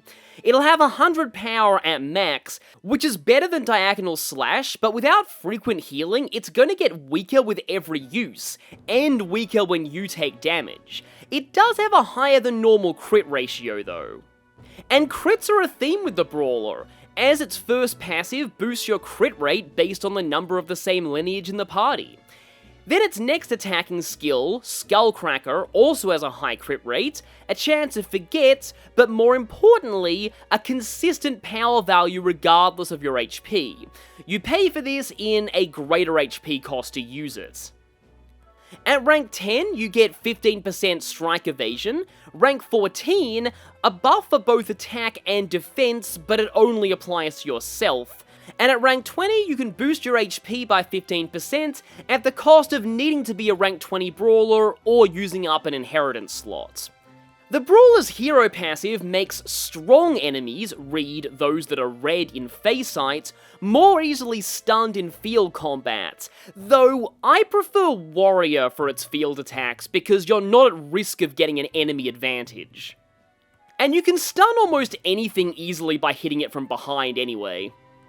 Brawler is required not just for its own line, but also the fantastic late-game physical attackers Berserker and Destroyer, so definitely invest in it on Strohl or a strength build will. It only has 2 synthesis options, but Meteoric Fist is one of your better area effect synthesis skills for this point, if it hits 2 or 3 times. Energy Ray is restricted to a single target, and it's another one that scales off of your HP, but it's a physical light attack, which means it can crit. If you've got an undead enemy you really need vaporized, use this. Just remember to be careful with these skills. They consume HP from both participants, and overuse of them can leave you vulnerable to being wiped by AoE attacks. And if you're using them with 2 Brawlers, it will also weaken your HP scaling skills on 2 people at once. Pugilist! The Pugilist, or Kung Fu Master in Japanese, has far more passives than it has attacking skills. Crushing Fist has a lot of crit, but it loses power the more damage you get, including by using itself, so it's not reliable. Power Thrust is relatively weak for this point in the game, but I find it nice to inherit on other physical classes as a way to get some damage in while inflicting crucial defense debuffs. And now for the aforementioned passives. Spirit of Adversity gives plus 15 to your crit rate when below 25% of your HP, and Pugilist's own HP cost attacks can help you get to that threshold, as can using the Steadfast Stew food item. Strike Boost is, I keep saying this, but the real prize. Plus 20% damage to any type is really nice, and even though it's expensive, it's very good to inherit. And then there's Dodge Master, which makes you completely immune to being criticaled. But now let's talk about the Homo Avades in the room. High Voltage. This is supposed to give you plus 15% crit rate while ambushing, and given how easy ambushing is in this game, that would be a huge benefit. If it weren't for the fact that, as I alluded to right at the start of the game, we can perform an initial attack. Note that this, for some reason, does not count as an ambush, and therefore, mechanically, you are never considered to ever ambush any enemies. This is important for skills that rely on ambushing, because they actually do nothing at all. The preemptive strike you deal after stunning an enemy on the field does not count as an ambush, and this means High Voltage does absolutely nothing. Pugilist synthesis skills are just straight upgrades on the regular Brawler ones. A stronger version of Energy Ray, and a stronger multi-hit strike attack to all enemies. This one isn't especially strong unless you get all 4 hits in, and even then it's weaker than more reliable synthesis skills. But Super Energy Ray at high HP can deal good damage, especially since light is the most common weakness in the game. Martial Artist! Martial Artist has excellent strength and agility, though at this point in the game, Berserker serves most of your strike damage needs. So what does this have? Well, apart from being required for Basilio's ultimate archetype, it's more notable for its passives than its attacks.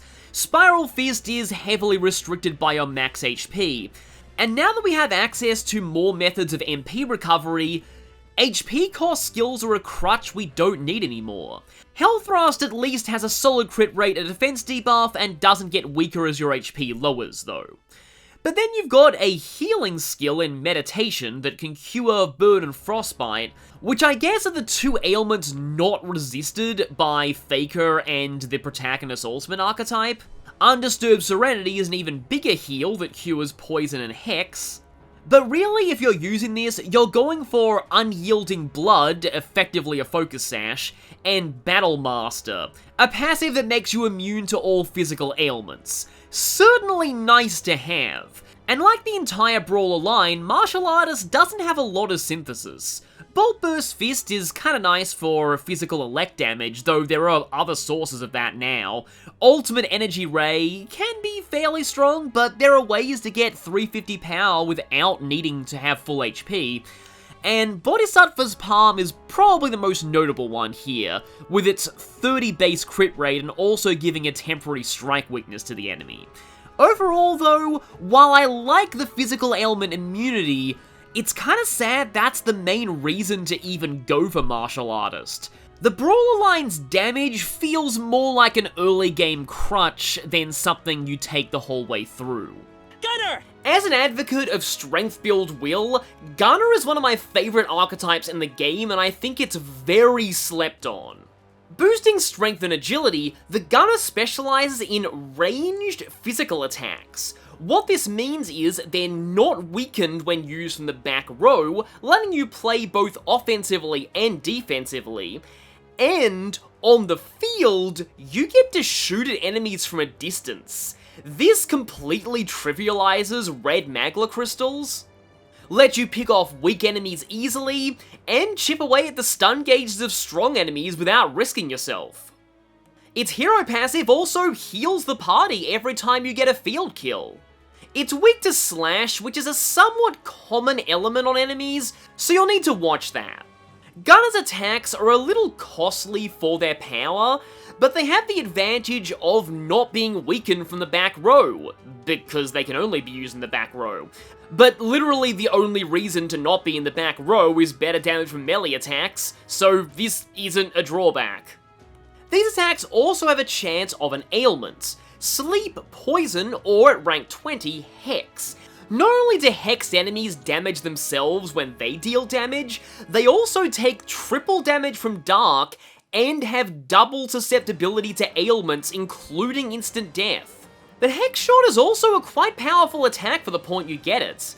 Gunner also learns the agility buff Sukukaja, which doesn't stack to the extent the other buffs do, but it can be nice on a dodge tank, I guess.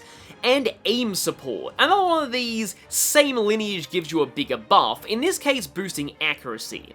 I generally don't find accuracy to be much of a problem in this game, but let's just say there's a certain type of human that this might be good against.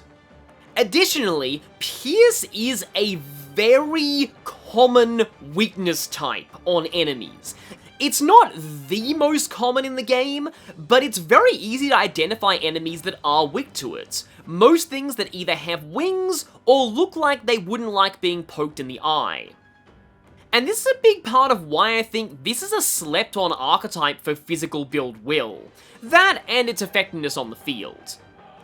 Gunner doesn't have many synthesis skills, but the few it has are decent. You can get a party agility buff, while Barrage is pretty solid area pierce damage, but Mania Bullet is the most interesting. Not only dealing a powerful pierce hit, so the enemy has to not be immune to pierce for this to work, but it generates a slash, strike, and pierce temporary weakness. And guess what other skill happens to be slash element? Yeah. If you thought Peerless Stonecleaver was good before, you can now give the enemy a slash weakness. And that's precisely what the speedrun does for most of the bosses from this point on. If you're doing this though, you'll want your gunner to be a supporter rather than your primary damage dealer. And it just so happens that we're about to recruit a character who fits that role very nicely. And that character also requires the gunner line for their ultimate archetype. Funny how that works out. Sniper! Like Swordmaster, the second tier of the gunner line focuses on area damage. Myriad Shots is a single pierce attack to all enemies, while Wild Salvo is essentially a nerfed version of Wild Barrage that doesn't require synthesis. And at your max rank you get Smashing Salvo, a pierce attack that also debuffs. Similar to that Pugilist skill, but it doesn't get weakened from the back row. You also gain 2 passives from this archetype. 15% Pierce Evasion from Pierce Dodge, and Recovering HP on defeating an enemy, which I'd much rather have MP recovery, but this might be nice sometimes. Now, Sniper doesn't just require you to max out Gunner, but it also requires 10 ranks in Seeker. This is the entire reason why Heismay needs to go into Seeker. But Sniper itself is required for anyone who wants to go into Ninja, so we're getting into some more complex archetype trees. For synthesis, Sniper thankfully keeps Mania Bullet from Gunner, though its power is looking a lot less impressive at this point in the game. Generating a slash, strike, and pierce weakness is still fantastic, and speedruns continue to use this up until the very end, because Peerless Stonecleaver. Contrary to its name, Bullet Barrage only hits once, but it hits very hard and ignores resistances. And then Myriad Shot is an upgraded version of Wild Barrage, being stronger and having its minimum hit count equal to Wild Barrage's maximum hit count. Plus it can hit up to 5 times. Even at max hits, it's a bit weaker than Bullet Barrage, but it has the benefit of hitting all enemies. Overall, I still like Sniper quite a lot for physical builds. It's the final form of Gunner where I'm gonna have negative things to say. Dragoon! I've been building up to this for a while, so here we go. The problem with Dragoon is that it pivots from being a physical ranged class to one specializing in magic attacks. This means that the kind of people who want Gunner and Sniper probably don't want Dragoon, while those who do want Dragoon, namely Eupha and Junah, don't want to have to go through Gunner, Sniper, and Knight just to get to Dragoon. It's kind of a lose-lose deal. On top of that, Dragoon is not available until the final month of the game, and requires you to have finished all of Nuras's side quests, meaning you will have already completed most of the dungeons. You're honestly better off getting the Dragoon mask for a masked dancer if you want its skills on a magic user. But to go over it anyway, Dragoon has the same weaknesses as Sniper, it doesn't even boost magic that much, and it starts off with Wild Salvo, but its main claims to infamy are Feather Dragoon Shot, Red Feather, and Blue Feather, all of which deal 1 to 3 hits of magic elemental damage from the back row. And since all magic doesn't care about what row you're in, this isn't even a unique niche.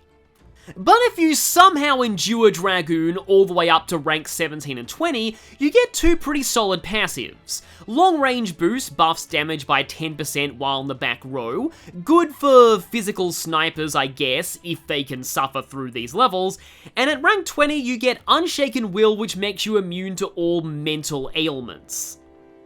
But maybe Dragoon has some fantastic synthesis that will redeem it. It still has many a bullet, but you can just use Gunner and Sniper for that, and the rest of its skills are magic attacks. Draco Ray is, I believe, the strongest light attack in the game, for what that's worth, and it also ignores resistances. But overall, Dragoon is an archetype that would have been cool if it were easy to get on the characters that actually wanted it. Like, just imagine if Mage's final tier became a physical archetype. That's what we're dealing with here. Thief! The Thief archetype, another RPG classic. This one specializes almost entirely in agility, and is our first archetype so far to reduce endurance. But it is our first source of dark resistance, which is a common element with all the undead around.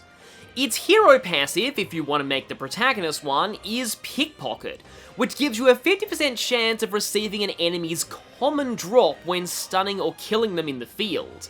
Quite lucrative against weak enemies. Its main notable ability is Steal at rank 2, which gives you a chance to steal the enemy's rare drop. Now, some enemies have very useful stealables, such as Debilitate in item form. I'll point those out once we get to them. And I'm showing the formula for steal success rate now, it was too big to fit in the skill table. Thief also gets a physical attack with a chance of Forget, almighty magic skills that drain HP and MP, and somewhat notably our first access to dark magic skills. Why only somewhat? Well, Dark is by far the least common weakness in the game besides Slash, which there's only 5 weaknesses to. And that's probably because of all the undead running around. Moodor is therefore not an especially useful thing to inherit onto mages, but it is nice against the few things that are weak to it, most of which are in the dungeon Heismay joins. Thief is also required for a decent assortment of archetypes. Assassin and Ninja are the higher forms of Thief, but you'll also need it for the higher tier Mage archetype Warlock, along with Masked Dancer and Persona Master, though this is a requirement I often forget, because I rarely use those classes outside of the one who starts with them, and they skip the Thief requirement. It'll all make sense later. Thief's main notable synthesis skill is Phantom Tracer, a powerful slash attack that removes the target's buffs. Other than that, you just have AoE versions of Moodor and Moodor on. Not a great class for synthesis, but it does enable some decent synthesis from other archetypes. Overall, Thief is most useful when dodge tanking, and also for stealing and the rare times you need to hit a dark weakness. Assassin! I love the way Heismay says that. So, Assassin's stats actually change quite a bit from Thief. It has the same agility, but a lot more luck for more crits, more strength and magic, and its endurance penalty gets smaller. Same weaknesses though. It's also required for not just Ninja, the final form of the Thief line, but also one of the branching final forms of the Mage line, Warlock. In terms of its skill set, it relies a little bit more on offense than Thief, having Lurking Nightblade and Assassinate to deal physical dark damage. A rare weakness, but these come with useful secondary effects, an agility debuff, and a 30% chance of instant kill. You have Steel by default, so no need to inherit this from Thief. At rank 3 you get Cursed Chant, a 40% chance of Hex on all enemies. Remember that Hexed enemies take triple damage from Dark, though it doesn't count as a weakness for the purpose of press turns. So you'll be dealing a lot more damage with your Assassinate and Lurking Nightblade. Assassinate in particular has fairly high power for its cost. At rank 10, you have Shadow Dwellers, another one of these same lineage party buffs. This case for evasion. Speaking of evasion, Elect Dodge gives you 50% more evasion against Elect attacks, which is this class's weakness. And at rank 20, you have the multi-hit attack Elusive Dream, which also has a chance of instant kill, and drains MP. Though at 20 MP to use, you're probably not going to make back your investment unless there are a lot of enemies on the field. Assassin only has 2 synthesis skills, but they are very impressively named. God Killer is a strong physical dark attack with a 50% chance of instant kill this time, and Phantom Tracer is a slash attack that removes the enemy's buffs. They've got to be vulnerable to slash damage for this to work, but as long as they're not immune to it, you'll still get the buff removal. So nice to have that and deal some damage at the same time. Being hexed does raise the odds of instant death, making a good combo with God Killer. Overall, Assassin, like in many JRPGs, is the more offensively inclined promotion of Thief. Ninja! The final form of the Thief line, Ninja, no longer has a penalty to defense. It still has Steel at rank 1, but as for other skills, Hazy Moon Nightblade is a slash attack that counts as hitting a weakness against enemies with ailments, which combos well with a Masked Dancer in the party. Agitator's Art inflicts rage on all enemies, doubly good for Hazy Moon because enraged enemies take double damage. Adamant Nightblade is a stronger dark attack with an agility debuff. Quick Change Arts is kind of a poor man's Tetrakarn, but it does cost a lot less MP, though it can only be applied to yourself. Agility Lore is just Auto Tsukikaja, kind of weak for loading it this late. But a late skill that's not weak is Third Eye, which halves the hit rate of any enemies targeting you. Combine this with a dodgery accessory to remove all enemies' press turns if you dodge an attack, this can make for a good evasion tank build. Ninja keeps God Killer from Assassin, but has some new synthesis skills. Fire Art and Ice Art deal decent magical, yes magical, fire and ice damage, but have a chance of burn and frostbites, so more weakness hitting potential with Hazy Moon. And then you have Blood Rain, I don't know if this is supposed to be Blood Rain or Blood Drain, either works. Twin Ninpo. Very strong slash attack that removes status, repels, and attack buffs on the enemy. Situationally useful, but 20 MP isn't that much for that much power. So Ninja's really more of the same when it comes to the Thief line. Dark damage, dodge tanking, and stealing. Though the Rage and Hazy Moon combo has potential. Commander! Finally, we have the Commander archetype. This one is all about buffs. Its stats lean towards magic and endurance, though they're not as high as dedicated attacking classes. It does get some pretty strong offensive skills though. Also, being weak to strike can be a problem. Its hero passive increases the odds of enemies being stunned by support attacks from allies on the field. I don't use Commander enough on Will to know if this is actually good, so if anyone in the comments could enlighten me. What I do know is that its skill set's pretty good. Maracakaja is the first non-synthesis multi-target buff we've got access to. We have Rebellion straight from Persona 3, raising the crit rate of one ally by 15%. Fiery Strike is a fairly strong physical fire attack that, unlike standard fire skills, has a chance to burn. Flame Vanguard is a slightly stronger multi-target version, but it's magical, not physical. But the real prize here is at rank 9, Formation of Vigor. This buffs the attack of every party member by 2 stages, at the cost of forcing them all into the front row. If your commander is fast, everyone can pull back before the enemy takes their turn, but if you use that late, you risk taking a lot of damage. Your physical attackers will want to be in the front row anyway, so this does save you some time. It's expensive in terms of MP, so I'd save this for boss fights, but in those situations, it is very useful. And at rank 20, you get essentially Tetra and Makara Break in one skill. Once again, useful for one very specific boss fight in the Brawlhaven arc. Commander isn't just needed for its own extremely good archetype lineage, but also for the 3rd tier of Warrior, Samurai, and the 2nd tier of Merchant, Tycoon. This, by extension, means Heismay needs it for his ultimate archetype, but honestly, these buffs on someone so fast, I'll take it. Commander's synthesis skills are interesting. For one, it's your first access to the Megado line of skills, almighty magic damage to everything with the power of a 2nd tier spell. Then you have the mouthful that is Bluster Blast maneuver. It's pretty cheap cost for its power and targeting all enemies, also includes an agility debuff. And then you have Assault Beacon, which buffs all stats of the entire party. I would normally be screaming about how good this skill is, and I'm not, because Warlord has something even better. Look forward to that later. General! General in this game is not a big clingy, that is the purview of the Knight class, but it does have higher stats than the Commander, and starts out with Mataru Kaja. Normally I'd love this, but I prefer Formation of Vigor for double attack buffs for less than the cost of casting Mataru Kaja twice. The downside of being pushed to the front row can be very easily mitigated since changing rows is a free action. But at rank 2 you get Icy Strike, the equivalent of the Fire Strike from Commander, physical ice damage plus a chance of Frostbite.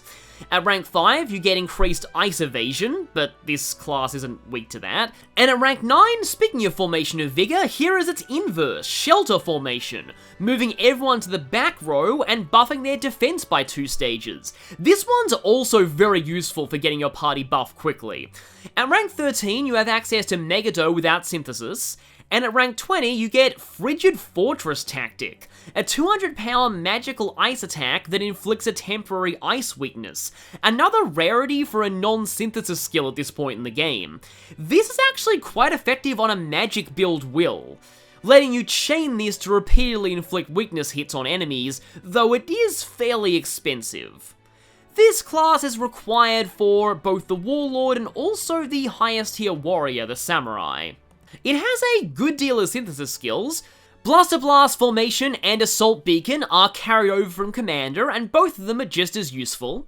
Healing Shelter Formation is not a Shelter Formation that also heals you, it just gives you a 10% HP regen buff. And the Megado synthesis skill upgrades to Negadola for even more almighty AoE damage. And then you get Ice Wolf Offensive, a pretty strong single target ice attack, but it has no secondary effects apparently. General just builds on the already amazing buffs of Commander. I don't like any of its skills as much as Formation of Vigor, but Shelter Formation is really good to have, and as I said, Frigid Fortress Tactic is a decent one to inherit onto mages. But General is required for the incredibly broken Warlord, so you'll want to raise it up to rank 20 for that too. Warlord! Unlike their other questionable balancing decisions, Peerless Stonecleaver, Atlas was very right to lock Warlord until the end of the game. And I'll speedrun the first page so I can talk about why. Firstly, you have Formation of Vigor and Shelter Formation at rank 1, no need to inherit those. Imposing Aura is magic wind damage that's weaker than Summoner and Soul Hacker, but it does come with a chance of daze. We complete the all-party buff trinity that's outclassed by formation skills with Masaku Kaja. We get Megadola, and the main notable normal leveling skills of Warlord are back boost and front boost, giving you a 10% buff to certain types of attacks simply for having your Warlord in the front or back row. Sadly, back boost does not raise the damage of snipers in the back row, only magic. But here we go, the real reason why you want Warlord: Dynast Formation. 70 MP from 2 characters is admittedly a lot, but at this point you have access to lots of great MP recovery, including 1 Steam Bun from Altaberry per day. And it is well worth the cost for buffing the entire party to maximum in all stats, and not even forcing a row change. Let me put in perspective just how good Dynast Formation is. Against the strongest optional boss in the main story, I was struggling horribly on my first playthrough. I then tried again using Dynast Formation, and the fight was a joke. Best part is, you don't even have to level Warlord to use this. All you need is maxed Commander and General, get in Warlord, and you've already got Dynast Formation. Oh, and there's other synthesis skills, I guess. Megadola, Megadola-on, and the others are all just from the earlier tiers of this archetype, except for Eureka Moment. Decent fire damage that ignores resistance to all enemies, that's pretty nice, and a chance of burn. But you're not using this for offense, you're using it for Dynast Formation. Dynast Formation, Dynast Formation, Dynast Formation, Dynast Formation, Dynast Formation. Did I mention Dynast Formation? We finally have a worthy opponent of Peerless Stonecleaver in the legendary battle of ridiculous synthesis skills. I found you, Faker. Faker? I think you're the fake archetype around here. You're comparing yourself to me? Huh? You're not even good enough to be I'll my make you eat those words. Come on, guys, you had to give me that one, it was obligatory. Anyway, Faker is this game's debuffing archetype, and given how good debuffs generally are in Atlas games, it's a nice one to have. Its hero passive gives you a chance of an automatic dodge in field combat, which is unreliable.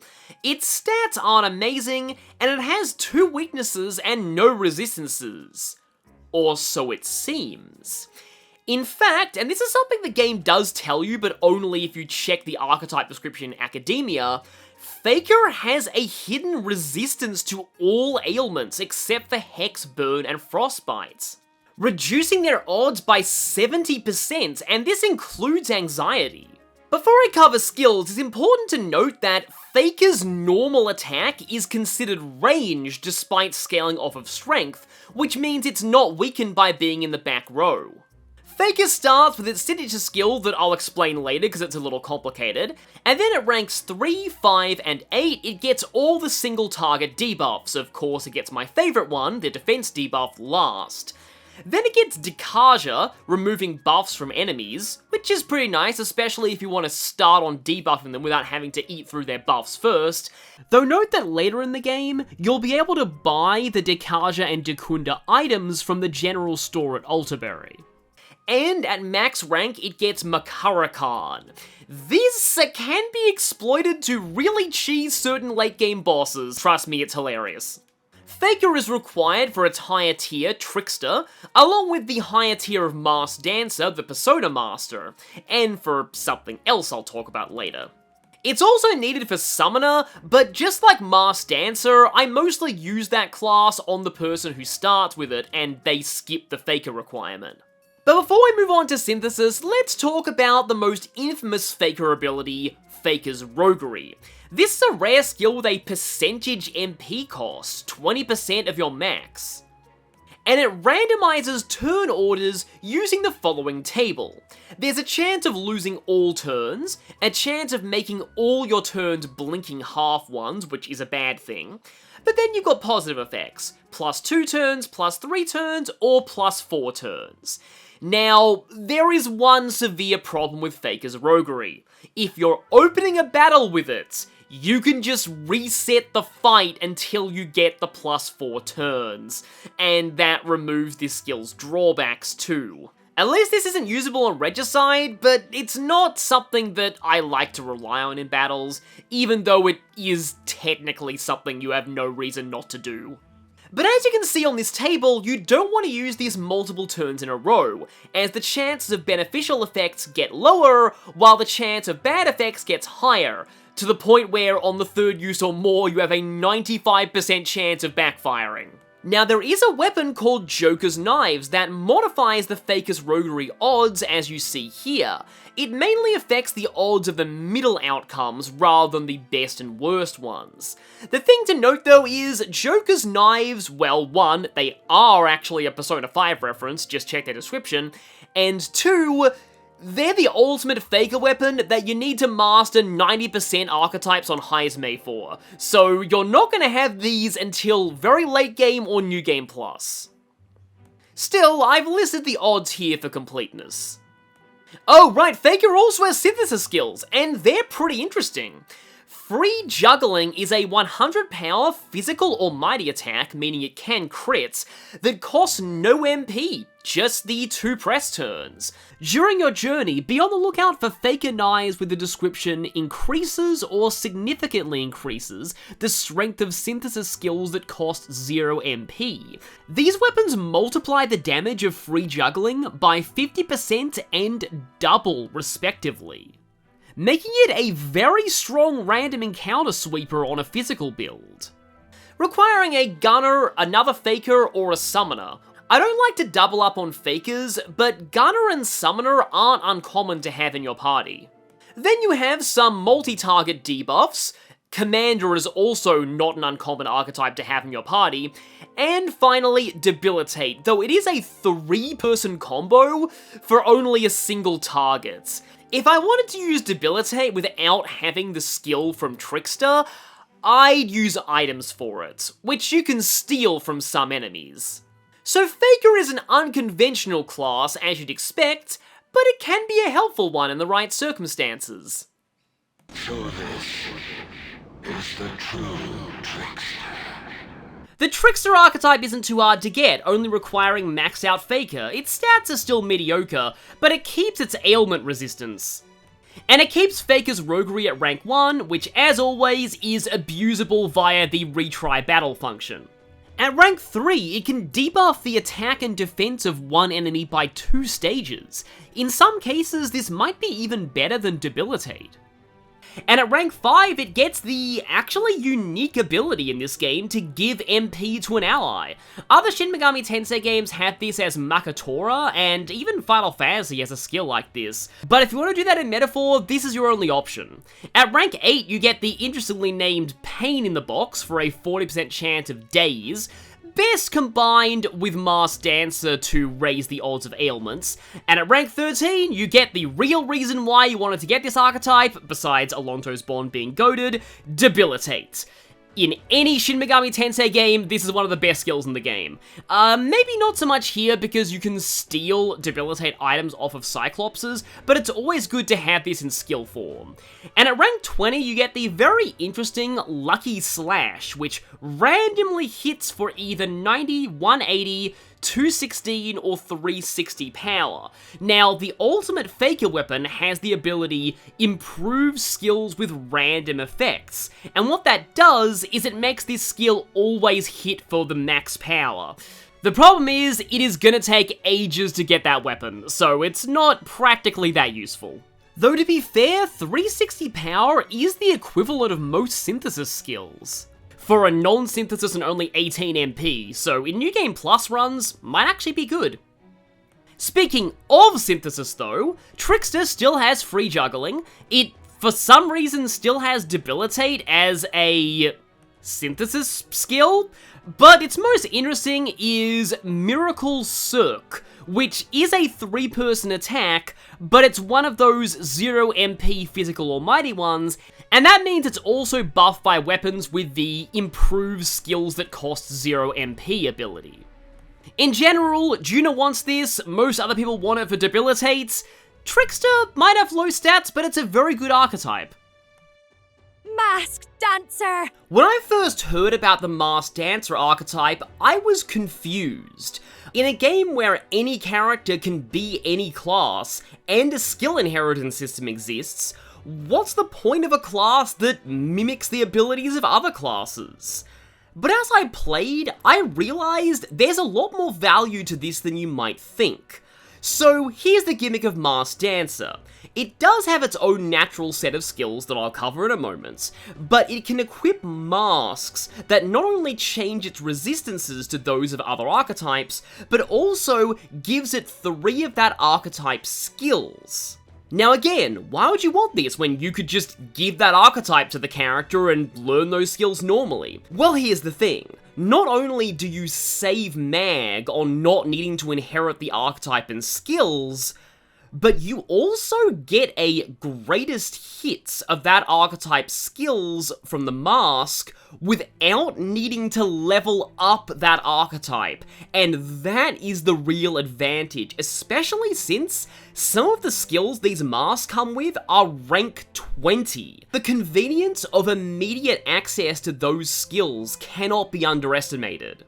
The downside, though, is you give up your accessory slot, and later in the game, you might want to use this for Utilitarian's Manual, especially as Masked Dancer has some very good synthesis.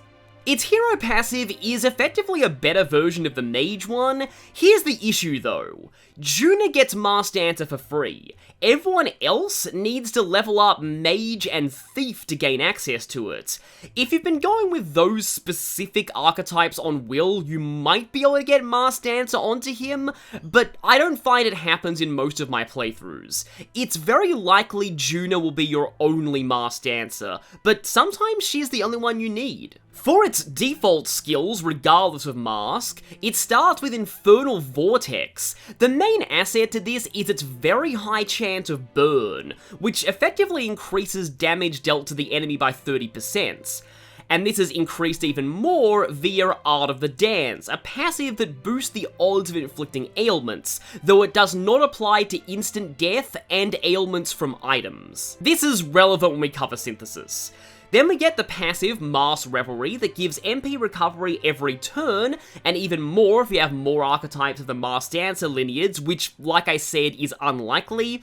And then when maxed out, you get Crimson Flame, which is a fire attack to all enemies with no chance of burn, so I kinda prefer Infernal Vortex. Masked Dancer is only required for its upgraded form, and for Junah's ultimate archetype, obviously. With Synthesis, we see Masked Dancer's other gimmick, inflicting elemental weaknesses on enemies. Even though this requires multiple other party members to pull off, it hits every enemy on the field with a weakness, and that can set up some nice sweeping combos with area magic damage, though that mostly comes via the next party member we get. But I'll just say they make for a good team with Junah. We also get Dance Macabre, which has a slightly above 50% chance of instant kill to all enemies, but note this does not benefit from Art of Dance. Now there's one more aspect of Masked Dancer for synthesis that I need to cover, and that's that it's one of the archetypes that enables Peerless Stonecleaver for warriors. And when we get the upgraded form of Masked Dancer, that's going to get even better. So, there are a lot of reasons to run a Masked Dancer in the party. It is far from a discount version of other archetypes. For each archetype lineage, I'll go over its masks, their skills, what elemental affinities they have, and which white masks you need to make them.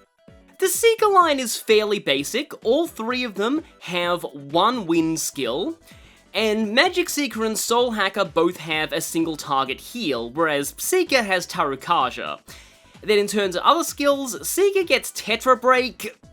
You want to go for the Commander's Mask instead of this because it has a skill that lifts both Tetrakan and Makarakan and is cheaper. Magic Seeker is a little more appealing though, as it has Vitalgia, giving a double buff to attack and defense on one ally, though it's a little expensive. And Soul Hacker has Heat Riser. All 3 stats, though only 1 stage, still a pretty effective buff. The Seeker masks are decent if you want some quick wind skills on Junah, or anyone else who's using Masked Dancer and wants wind skills. Mage has 4 masks due to its branching final tier. The first 3 give ice and electric spells to complement Masked Dancer already having a fire one.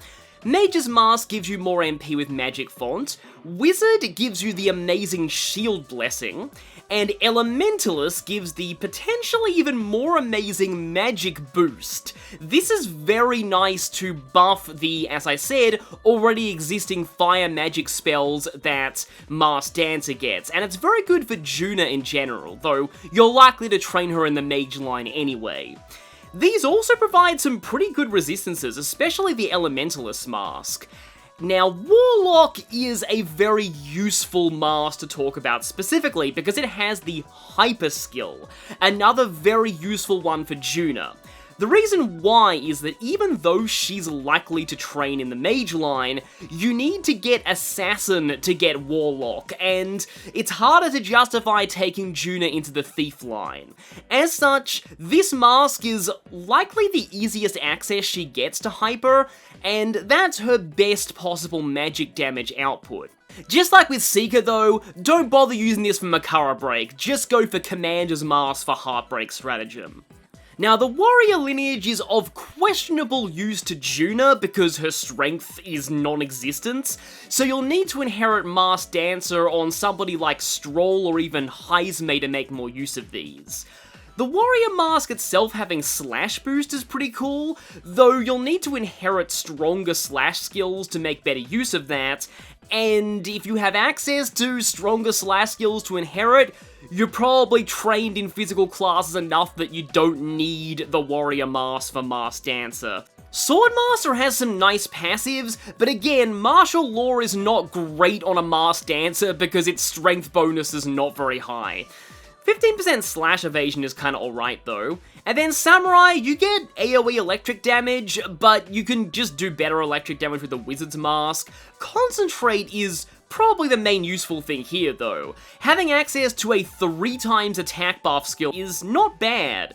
So it might be useful to craft the Warrior and Swordmaster's Mask entirely to make Samurai's Mask, entirely for Concentrate.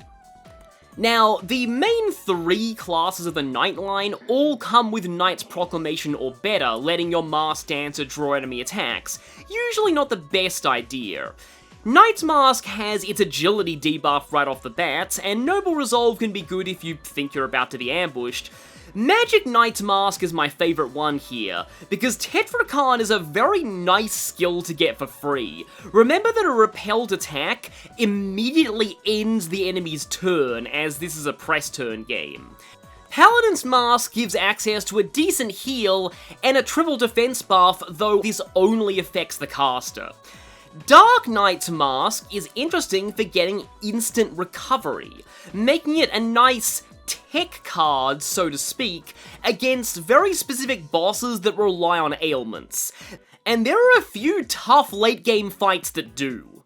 Like all physical masks, Brawler is questionably useful on Junah, although it does get access to some defense debuffing physical attacks, along with ones that have high crit rate, or both of those things. You also get some passive skills from these. Brawler's Mask gives you more HP, Pugilist gives you Spirit of Adversity for higher crit rate when on low health, again questionably useful for Junah because crits only affect physical attacks, and Martial Artist gets a very strong heal and slight status cure, but it only affects yourself. Overall, not my favourite masks. The healer line has very basic masks. All of them have one party healing skill, one light skill, both of increasing power up the tiers, and one status or revival skill. I'd say Cleric is probably the most useful here, getting immediate access to Summoner Calm, which you normally have to train Cleric to rank 20 to get. Saviour's Mask with Patricalm I don't find as useful, though it can be good if you want easy light spells on Junah. Gunner is another physical line, so say it again, questionably useful for Junah. The base one gets a single agility buff, there's a better mask you can use for this, but it does get Hex Shot, the Gunner's rank 20 skill. Sniper gets AoE Wild Salvo along with a defense debuff, you can also get that from the Brawler mask though. And Harvest, I'd rather use a healing mask if I want recovery. Dragoon though is probably the most use these skills will ever see on anybody. Then that's really sad, but it's true. For Junah, getting the Dragoon shots from the Dragoon's mask makes the Gunner and Sniper masks not that bad of an investment. Yes, the Dragoon shots are all magical, and I'll rant about that once we get to the actual Dragoon bio. The Thief masks suffer on Junah because they focus on the physical dark skills rather than the magical ones, though the regular Thief mask giving instant access to Muda-On is pretty nice. Also, Plunder Magic's not bad for Junah.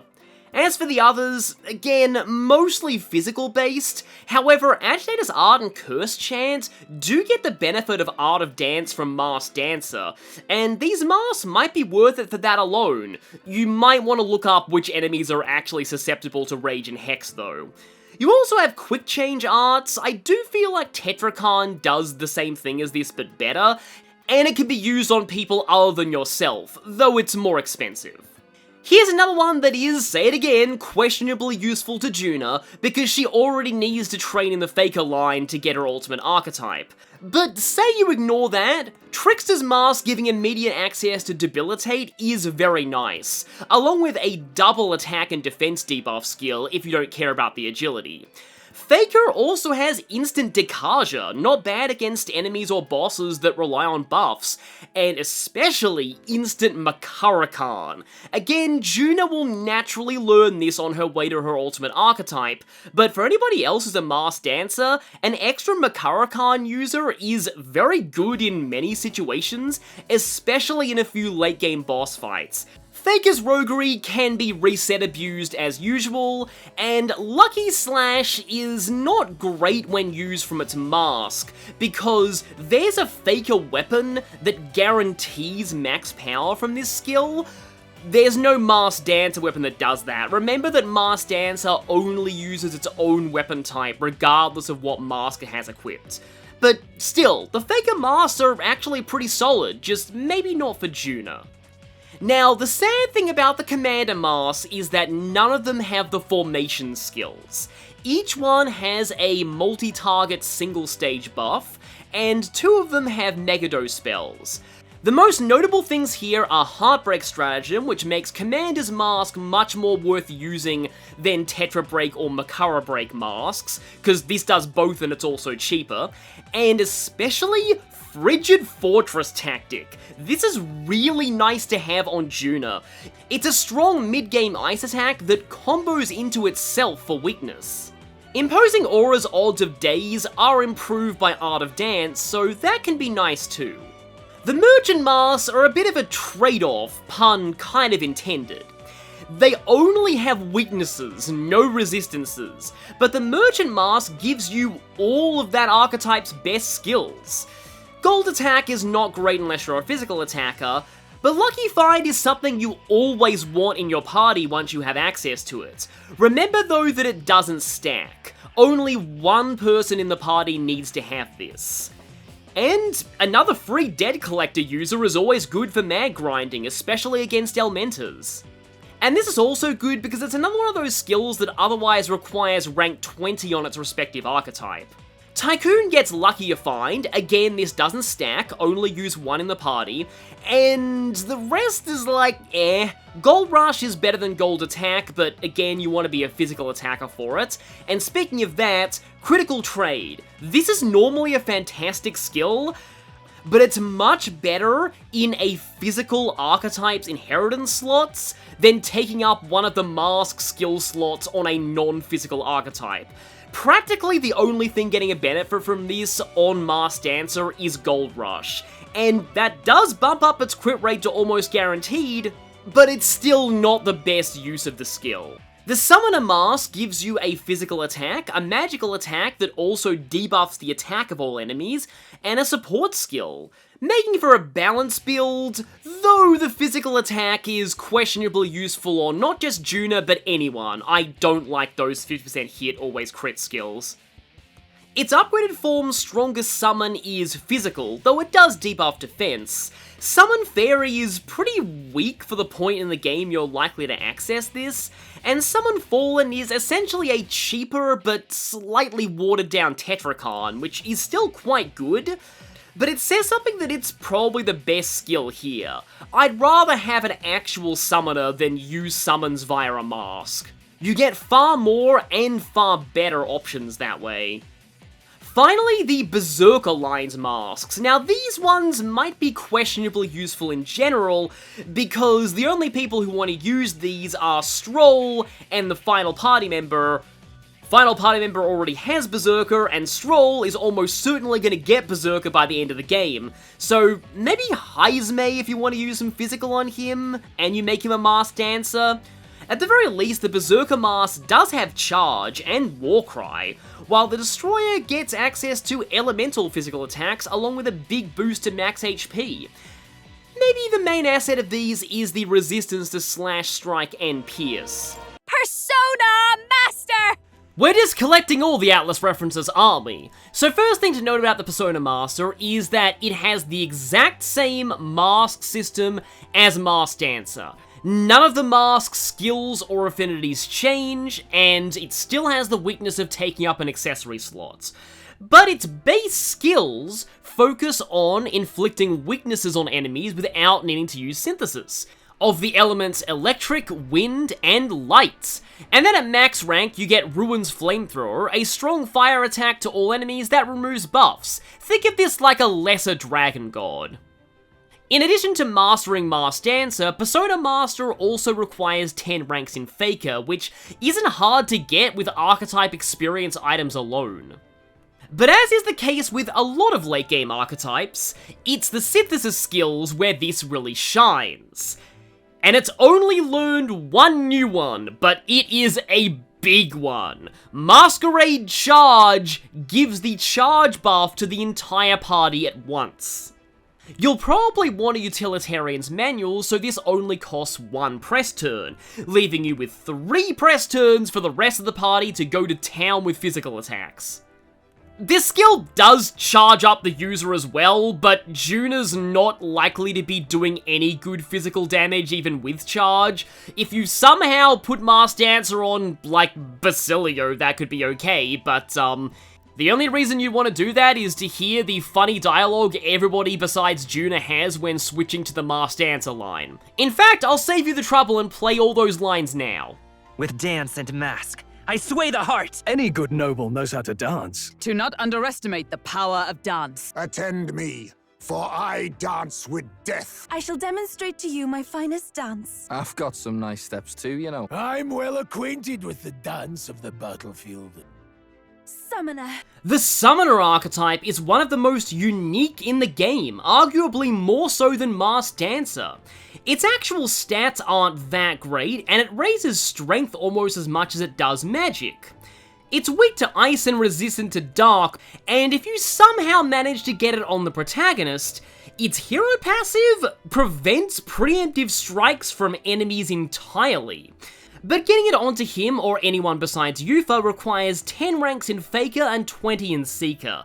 Not that difficult of a requirement. Though just like Masked Dancer, one Summoner is generally enough for me. So why Summoner is so unique is that it doesn't learn skills by ranking up, though you still want to do that to give it higher stats. Instead, you need to make summon vessels using talismans in Academia to unlock more of its moves. Each one of its moves is a summon. These are typically quite expensive in terms of MP, and Eupha doesn't exactly have the best MP of the party, so you might need to keep her charged up with items, but their effects are very worth it, dealing high damage, area damage, debuffs, or a mixture of all of those things at once. By default, you have access to Summon Eagle Lion and Summon Noctilucia. The former inflicts 180 power wind damage to all enemies, debuffing their attack at the same time, while the latter is an HP regen that also cures ailments, though 22 MP is a little steep for single targets. At Moors, you can unlock Summon Goblin King, which is one of those 50% hit always crit skills. I'm not a fan of this one. Gargoyle, a pretty strong fire attack with a chance of burn. Summon Cockatrice to deal dark damage and a chance of poison to all enemies. The Duskbone Knight is a very strong slash attack to all enemies. This is why the Summoner archetype increases strength, and why Eupha doesn't have a terrible strength stat. And the Lava Beast, ironically for its name, deals almighty damage, not fire. Summoner is only required for its upgraded form and Eupha's ultimate archetype, hence why I don't like raising it on anybody besides her for the most part, but it is very, very strong on her, and it gets even stronger once we go to Synthesis. Eupha gets the power of the Dragon God. This will be her go-to synthesis for a lot of the game. It is an extremely powerful fire attack to all enemies that also removes buffs. 22 MP and only 2 press turns is a bargain for this kind of area damage. And she gets this for free. The other free synthesis summons she has are Lizardman to deal heavy electric damage and debuff the enemy's defense, and Eagle Lion, an extremely useful one. Only a little less power than Dragon God, wind damage to all enemies, and debuff their attack by 3 stages in 1 hit. By making their vessels at Academia, you can also unlock Summon Undead King, an insanely powerful dark insta-kill attack to one enemy. Weird thing about this skill, despite dealing magical damage, it's actually stronger when used from the front row, as if it was a melee attack. And Summon Guptoros King, a multi-hit strike attack. I prefer magic over physical for Eupha. Devil Summoner! Eupha requires this and Soul Hacker for her ultimate archetype. If video games existed in Uchronia, she would be a massive nerd. Devil Summoner is a very interesting archetype because due to the way summons work, it doesn't keep anything from its previous tier, and in fact can't even inherit summoner skills either. And that's a bit of a shame because some of these summoner summons are stronger than the Devil Summoner ones. But that also means Devil Summoner's summons are exclusive to it, so let's go over them. We start off with Summon Fairy, an ice attack to all enemies. And with the Black Frost Talisman, we can summon Night for even more ice damage that now ignores resistances and can inflict frostbites. The other unlockables are Summon Beast for a fire attack to one enemy that can burn, Wilder for an electric attack to all enemies, Genma for physical pierce damage, but at least it debuffs defense, along with some support summons. Fallen gives essentially a Tetrakarn to one ally, while Megami gives a full heal to one ally. But the most interesting summons are found in the synthesis skills. Kishin gives multi-hit elect damage to one target, and at max hits it does deal a lot. Deity is a very powerful light attack to all enemies with a chance of daze. Tyrant is a very strong almighty attack to all enemies with a chance of hex. This is why I said summoners appreciate almighty boost from Tycoon. But perhaps the most unique is Summon Fury, which not only gives an attack and defense debuff to all foes, but it deals magic strike damage. I think it's totally unique in this regard. You also have one synthesis skill that's not a summon, Hadean Ice Crag. It's essentially the ice equivalent of Meteor and Skyfall Bolt, though it's weaker. But of course, the elephant in the room, it's not just the name of this archetype that's an unsubtle Atlas reference. Every single summon is a demon from the Shin Megami Tensei series, and if you look at the effects of these skills and the items needed to summon them, you might be able to figure out which they all are. But, good thing the Tyrant is a buzzing fly, and not another potential Tyrant demon they could have used. I mean, there's no way they would have actually planned to include that demon as cut content, complete with voice clips for every single character in the party yelling out, Mara! Mara! Mara! Mara! Mara! Mara! Mara! Mara! Metaphor ReFantazio. Almost rated M for Mara. Berserker! The Berserker archetype. The last word in sheer physical power. It has very high strength and resists all 3 physical elements, though it's weak to both light and dark. Now, it's technically a higher tier archetype, requiring 10 levels each in Warrior, Brawler, and Knight, but Basilio gets it for free, which is a nice boon. Its hero passive, should you get it on will, and if your will is physical, you really should, prevents enemy advantage from getting hit on the field while attacking, and has you recover HP when stunning or killing foes on the field, essentially combining the warrior and gunner hero passives. Its skills, though, are the real reason you want this, especially its rank 2-1, Charge. Now, the in-game description of this is wrong. It says it only works once per battle, but it's actually the same as Charge from regular Shin Megami Tensei and Persona, multiplying the damage of the next physical attack you use, and it works out to be more efficient than just using the same physical skill twice in a row. Most of its actual physical skills are Strike Element, Slam Strike at rank 1, Slam Shatter at rank 6, we've seen enemies use this all game and now we can finally use it, and Frenzy at rank 20 for a multi-hit strike attack with actually a lot of power if it hits every time. But it also comes with some really good passive and buff skills. Warcry debuffs the attack and defense of all enemies, though it's quite expensive, and Sense of Kinship boosts attack based on the number of the same lineage in the party, defaulting at 10% and up to 50% at a full party of the same lineage. And an all Berserker party is actually not a bad idea. Now you might be wondering what's the difference between this and the equivalent on the Warrior line, which raises physical damage. Well, Sense of Kinship raises weapon attack, the same thing that all skill damage scales off of. And what makes this hilarious is that healing skills also scale off your weapon's attack power. So training in Berserker ironically makes your healing better. Berserker's synthesis skills are also amazing. Wild Boar not only deals major pierce damage, it also debuffs attack by 3 stages. Rampage Slash pierces resistances, and Battlecry Tackle is a multi-hit attack that ignores resistances to all enemies. And then there's Wanton Destruction. This is a great fire and forget skill for most of the rest of the game.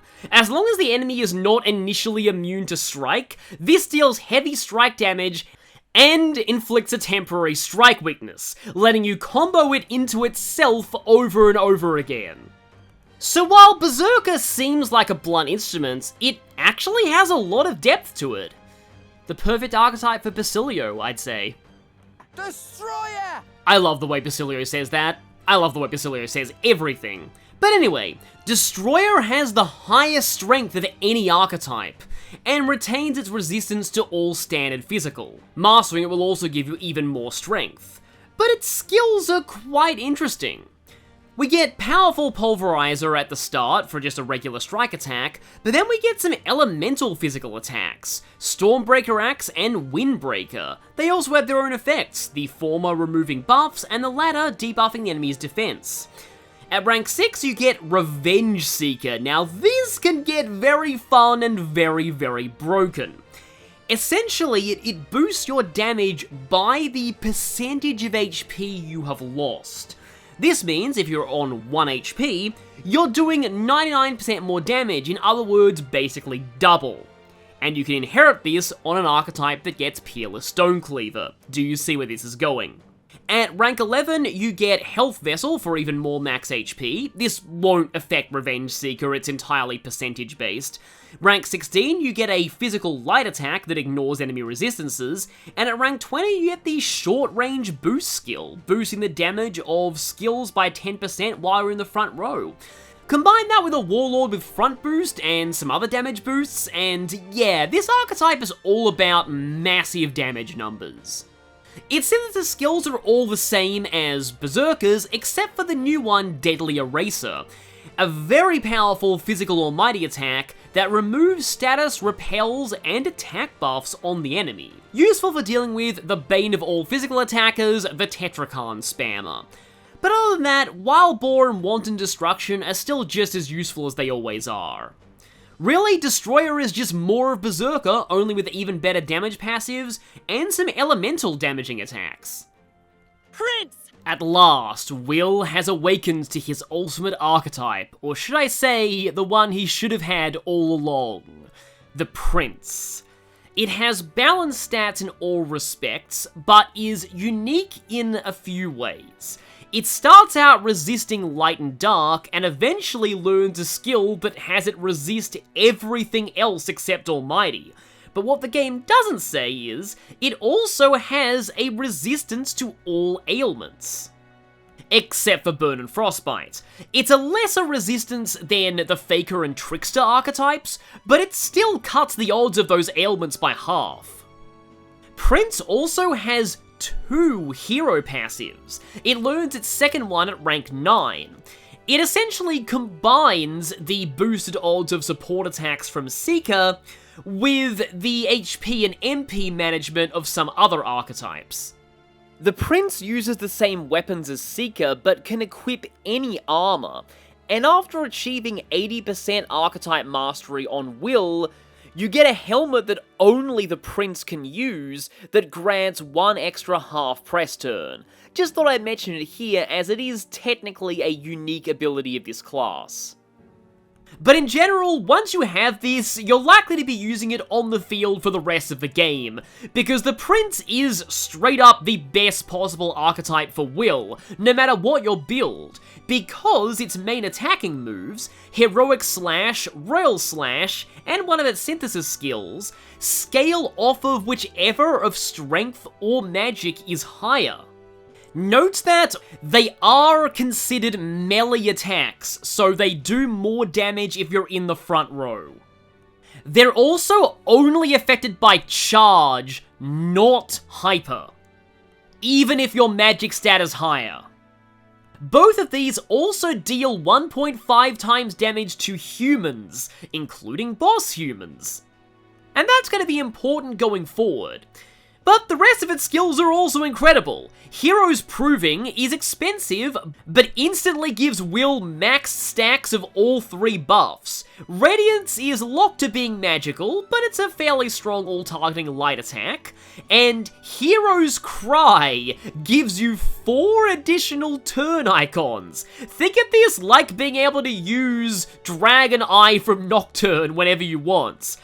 And unlike the charge and hyper skills, this time the translation is not lying when it says once per battle. It really does only work once per fight. But there are other methods to gain press turns that this stacks with, so it can break the game in hilarious ways. Prince's other unique property is in synthesis. When other characters are using their archetype synthesis skills, Prince can fill in for the requirements of any other archetype. Think of it like a wild card. And speaking of wild cards, its signature synthesis skill, Royal Sword, can be used with any other character, regardless of their archetype. It is the strongest of the strength or magic scaling 1.5 damage to human skills. Now, because both this and Royal Slash are almighty, taking Will down the final form of the Merchant line is recommended to get access to the Almighty Boost passive. Prince's other synthesis skills are a greatest hits of a bunch of other archetypes. Or rather, they come from Knight, Ninja, Summoner, Berserker, Masked Dancer, and Warrior. Having come this far, Will's learned something from every member of the party. First thing to know about Royal Archetypes is they have the same stats as the 3rd tier of the lineage they're based on, in this case Samurai. They also have the same weaknesses. They can only be used by the character who gets them, and none of their skills can be inherited. Now, a lot of Royal Warrior's skills are either a greatest hits from the rest of the Warrior line, or were formerly synthesis, but now can be used as regular attacks, like Vorpal Blade. You also get both of the Warrior line's self-buffs, Martial Law from Swordmaster to boost basic attacks, and Brave Blade has a very high crit rate for a skill in this game. But the real reason you want Royal Warrior is for the final 3 skills, which are exclusive to it. The first is Slash Surge. Now, there are 2 other ways to get this skill's effect. The first is by purifying the Sealed Gauntlets accessory you find in the penultimate dungeon, and the second is by 100%ing Strohl's Archetype tree to get the ultimate warrior weapon. Note that multiple instances of Slash Surge do not stack. But Strohl is the only one who has access to this as a passive, giving him, for the most part, the strongest Peerless Stonecleaver in the game. And that alone is worth it. This stacks with Slash Boost as well. And then you get a Persona classic, Yoshitsune's Husor Tobi. Still hits 8 times, but in this game it adds up to about 350 power total, which is weaker than some other options at this point, and it costs a staggering 88 MP, which is more expensive than a beloved greatsword boosted Peerless Stonecleaver. So that's sad. But what isn't sad is Noble Warrior's Soul. Every royal archetype gets one of these, and Strohl's version means you don't lose any press turns when defeating an enemy with a physical attack. It's not, in my opinion, the best of the Noble Soul skills, but it's still very good in its own right. The royal archetypes also have synthesis. Royal Warriors is exactly the same as Samurais, minus Windblade for some reason. I guess Prince has to pick up the slack there. But you've got Peerless Stonecleaver here, it costs 2 press turns instead of 3, and that's really all you need. Especially since, with Noble Warrior's Soul, you'll get a net gain in press turns for killing something with this, and also Phantom Swordswarm. But ultimately, Royal Warrior is the best archetype for Peerless Stonecleaver, and that should tell you all you need to know. Royal Knight takes the stats and resistances of Paladin, not Dark Knight. But it keeps many of Dark Knight's skills, most notably Instant Recovery. While also having a lot of Paladins, it is literally the best of both worlds. Noble Knight Soul is a little different to the other Noble Soul skills. It adds a press turn after you use a Knight's Proclamation ability, either one of them. It's nice to be able to generate an extra full press turn whenever you want, but this does essentially give up Hulkenberg's ability to do damage, debuff, buff, or heal. You also get Pierce Surge, which might make it worthwhile to go through the Gunner line on Hulkenberg. She does technically get the best benefit out of those Pierce skills, but there are accessories and a Gunner weapon in the final dungeon that also give this effect. But Hulkenberg is the only one who doesn't need to use a weapon or accessory slot on it. The real reason why you want Royal Knight though are the 2 Omni skills. Omni Guard sets up a barrier on one ally that blocks any non-almighty attack, and Omni Counter means any non-almighty attack that targets Hulkenberg has a 15% chance to be reflected and kill the enemy's entire turn.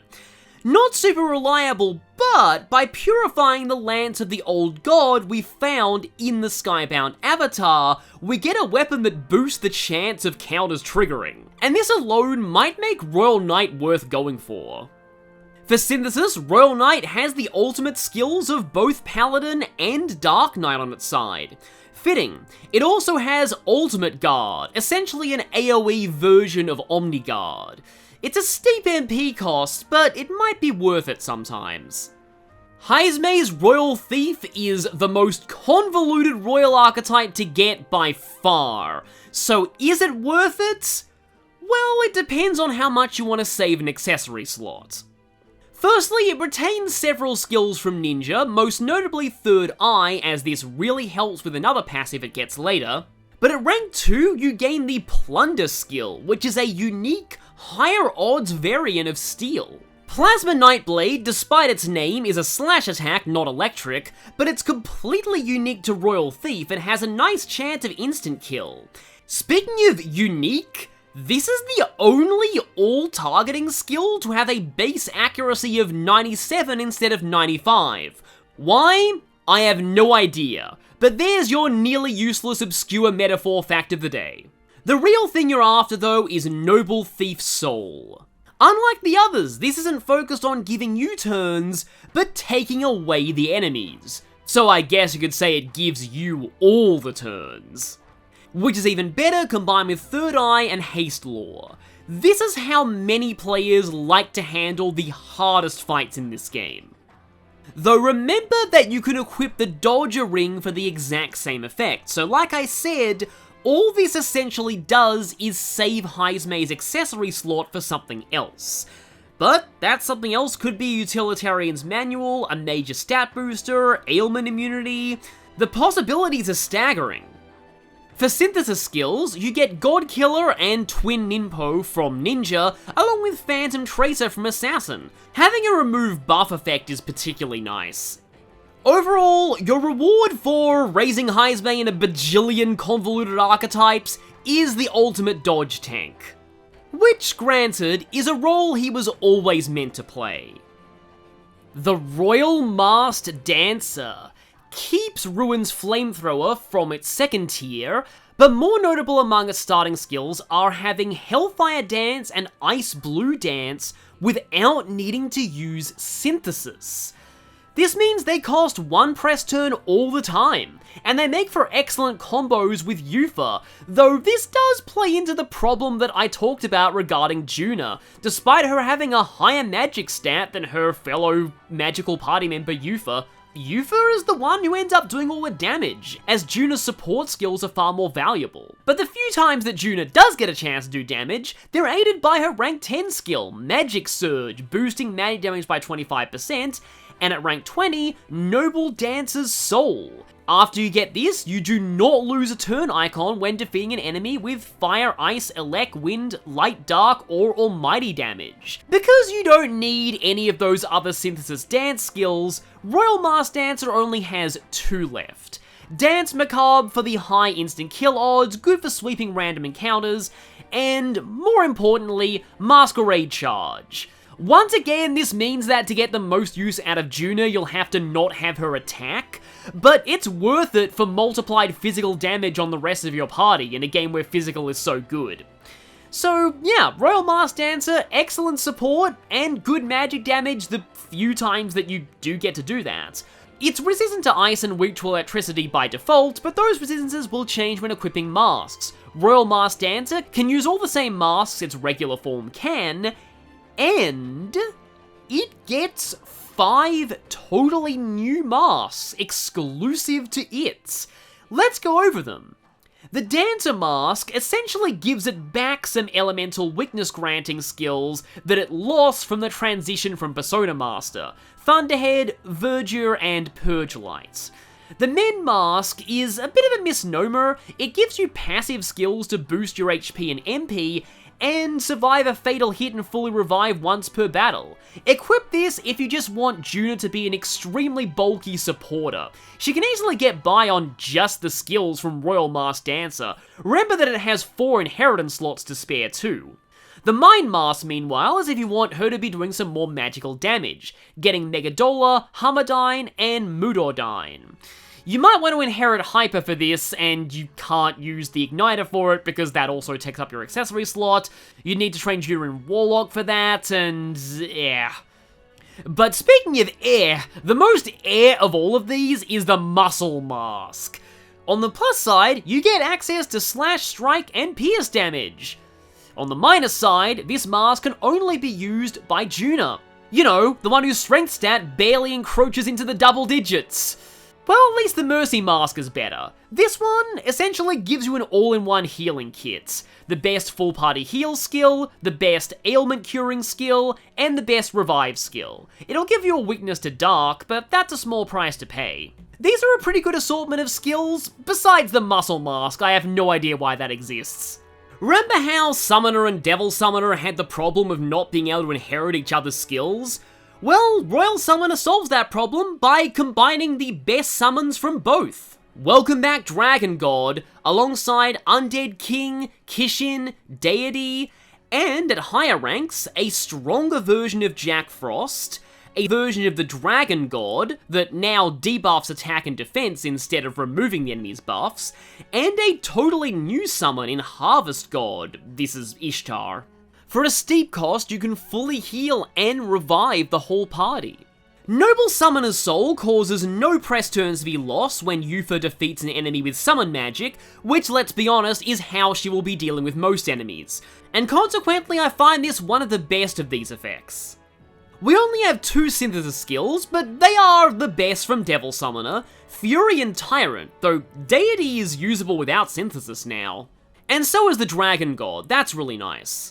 There's not much to say about Royal Summoner, it's just a really good all-round magic damage dealer that doesn't lose turns when it kills things, while getting access to heavy-hitting summons like Dragon God and Undead King without synthesis.